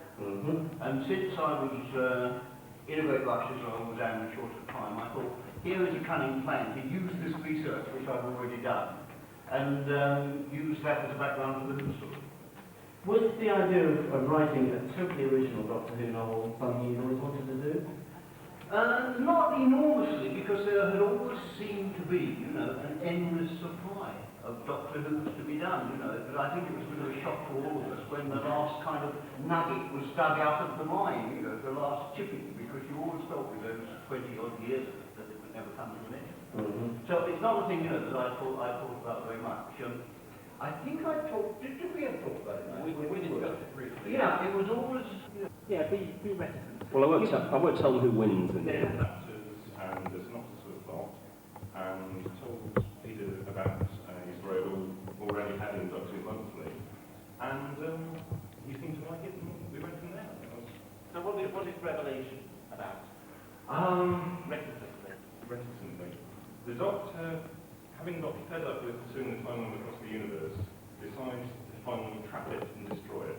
The Time Worm thinks exactly the same thing about the Doctor.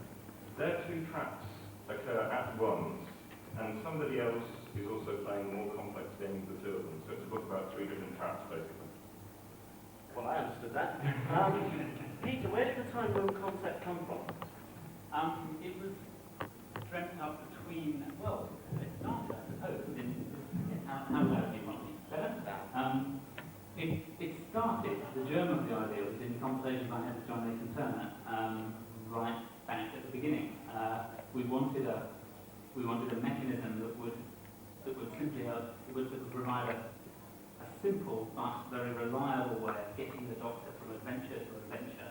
And the first thing we thought of was, let's just make it springing forward in time. And the first, initially, it was simply a very regimented matter of saying, let's make it 500-year jumps. There's something that happens in the first book that makes the jump have to go forward 500 years at a time. Then we realised it was actually very mechanical, and we could do something better than that. And I came up with the germ of an idea, which I then put to John Peel, and who then fleshed it out into the Time Worm. But that's all the time. I mean, the Time Worm, actually, the way it's been handled, particularly by John and by Paul, is a pretty frightening and formidable opponent. But in fact, I mean, all it is a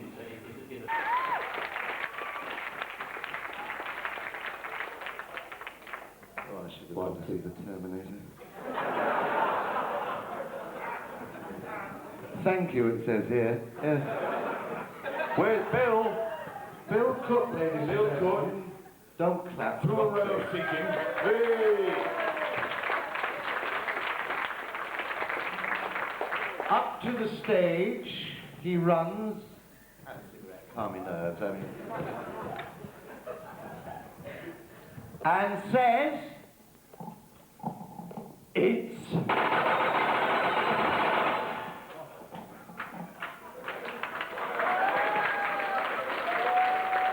died.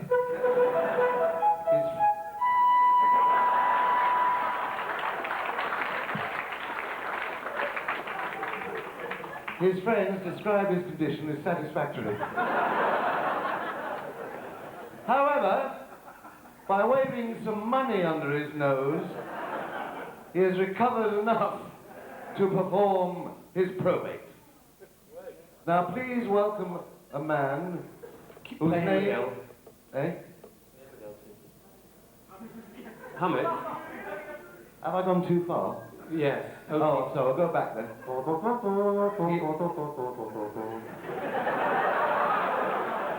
You can't get the talent nowadays. Ever since Andre Previn went, I know. it's never been the same, is it? No. Yes, I suppose so. Oh, worst of all, he could have been forgotten and not dead. That was dreadful. Johnny Strong, go away, Mark. Oh, no. Go away. Come on, Mum.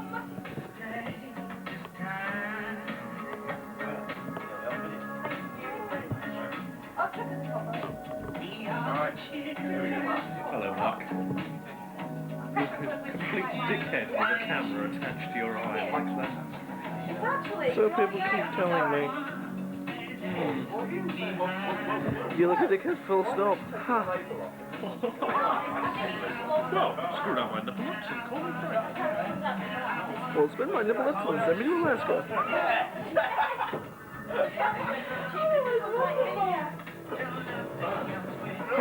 Give a smile for the camera, Paul. This man's a star. He's a star now. He's done his first convention. It went down really well. the old Parents Super Convention.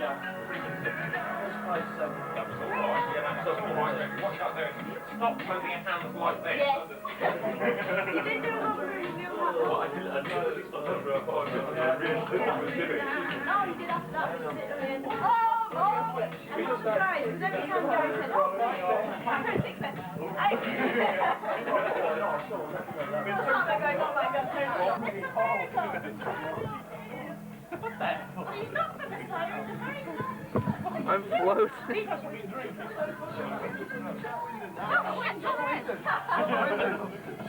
Hey, Mark! It's cold outside! Ah, shit!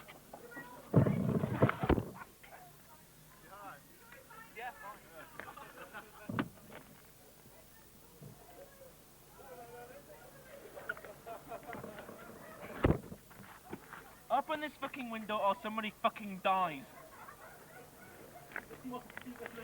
I wish I had that on camera. But you haven't.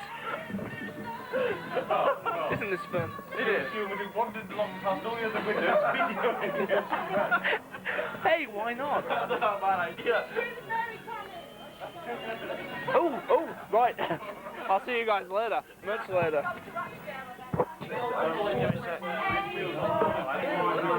Hello, Mark. First time you've actually been on this video. I'm sorry?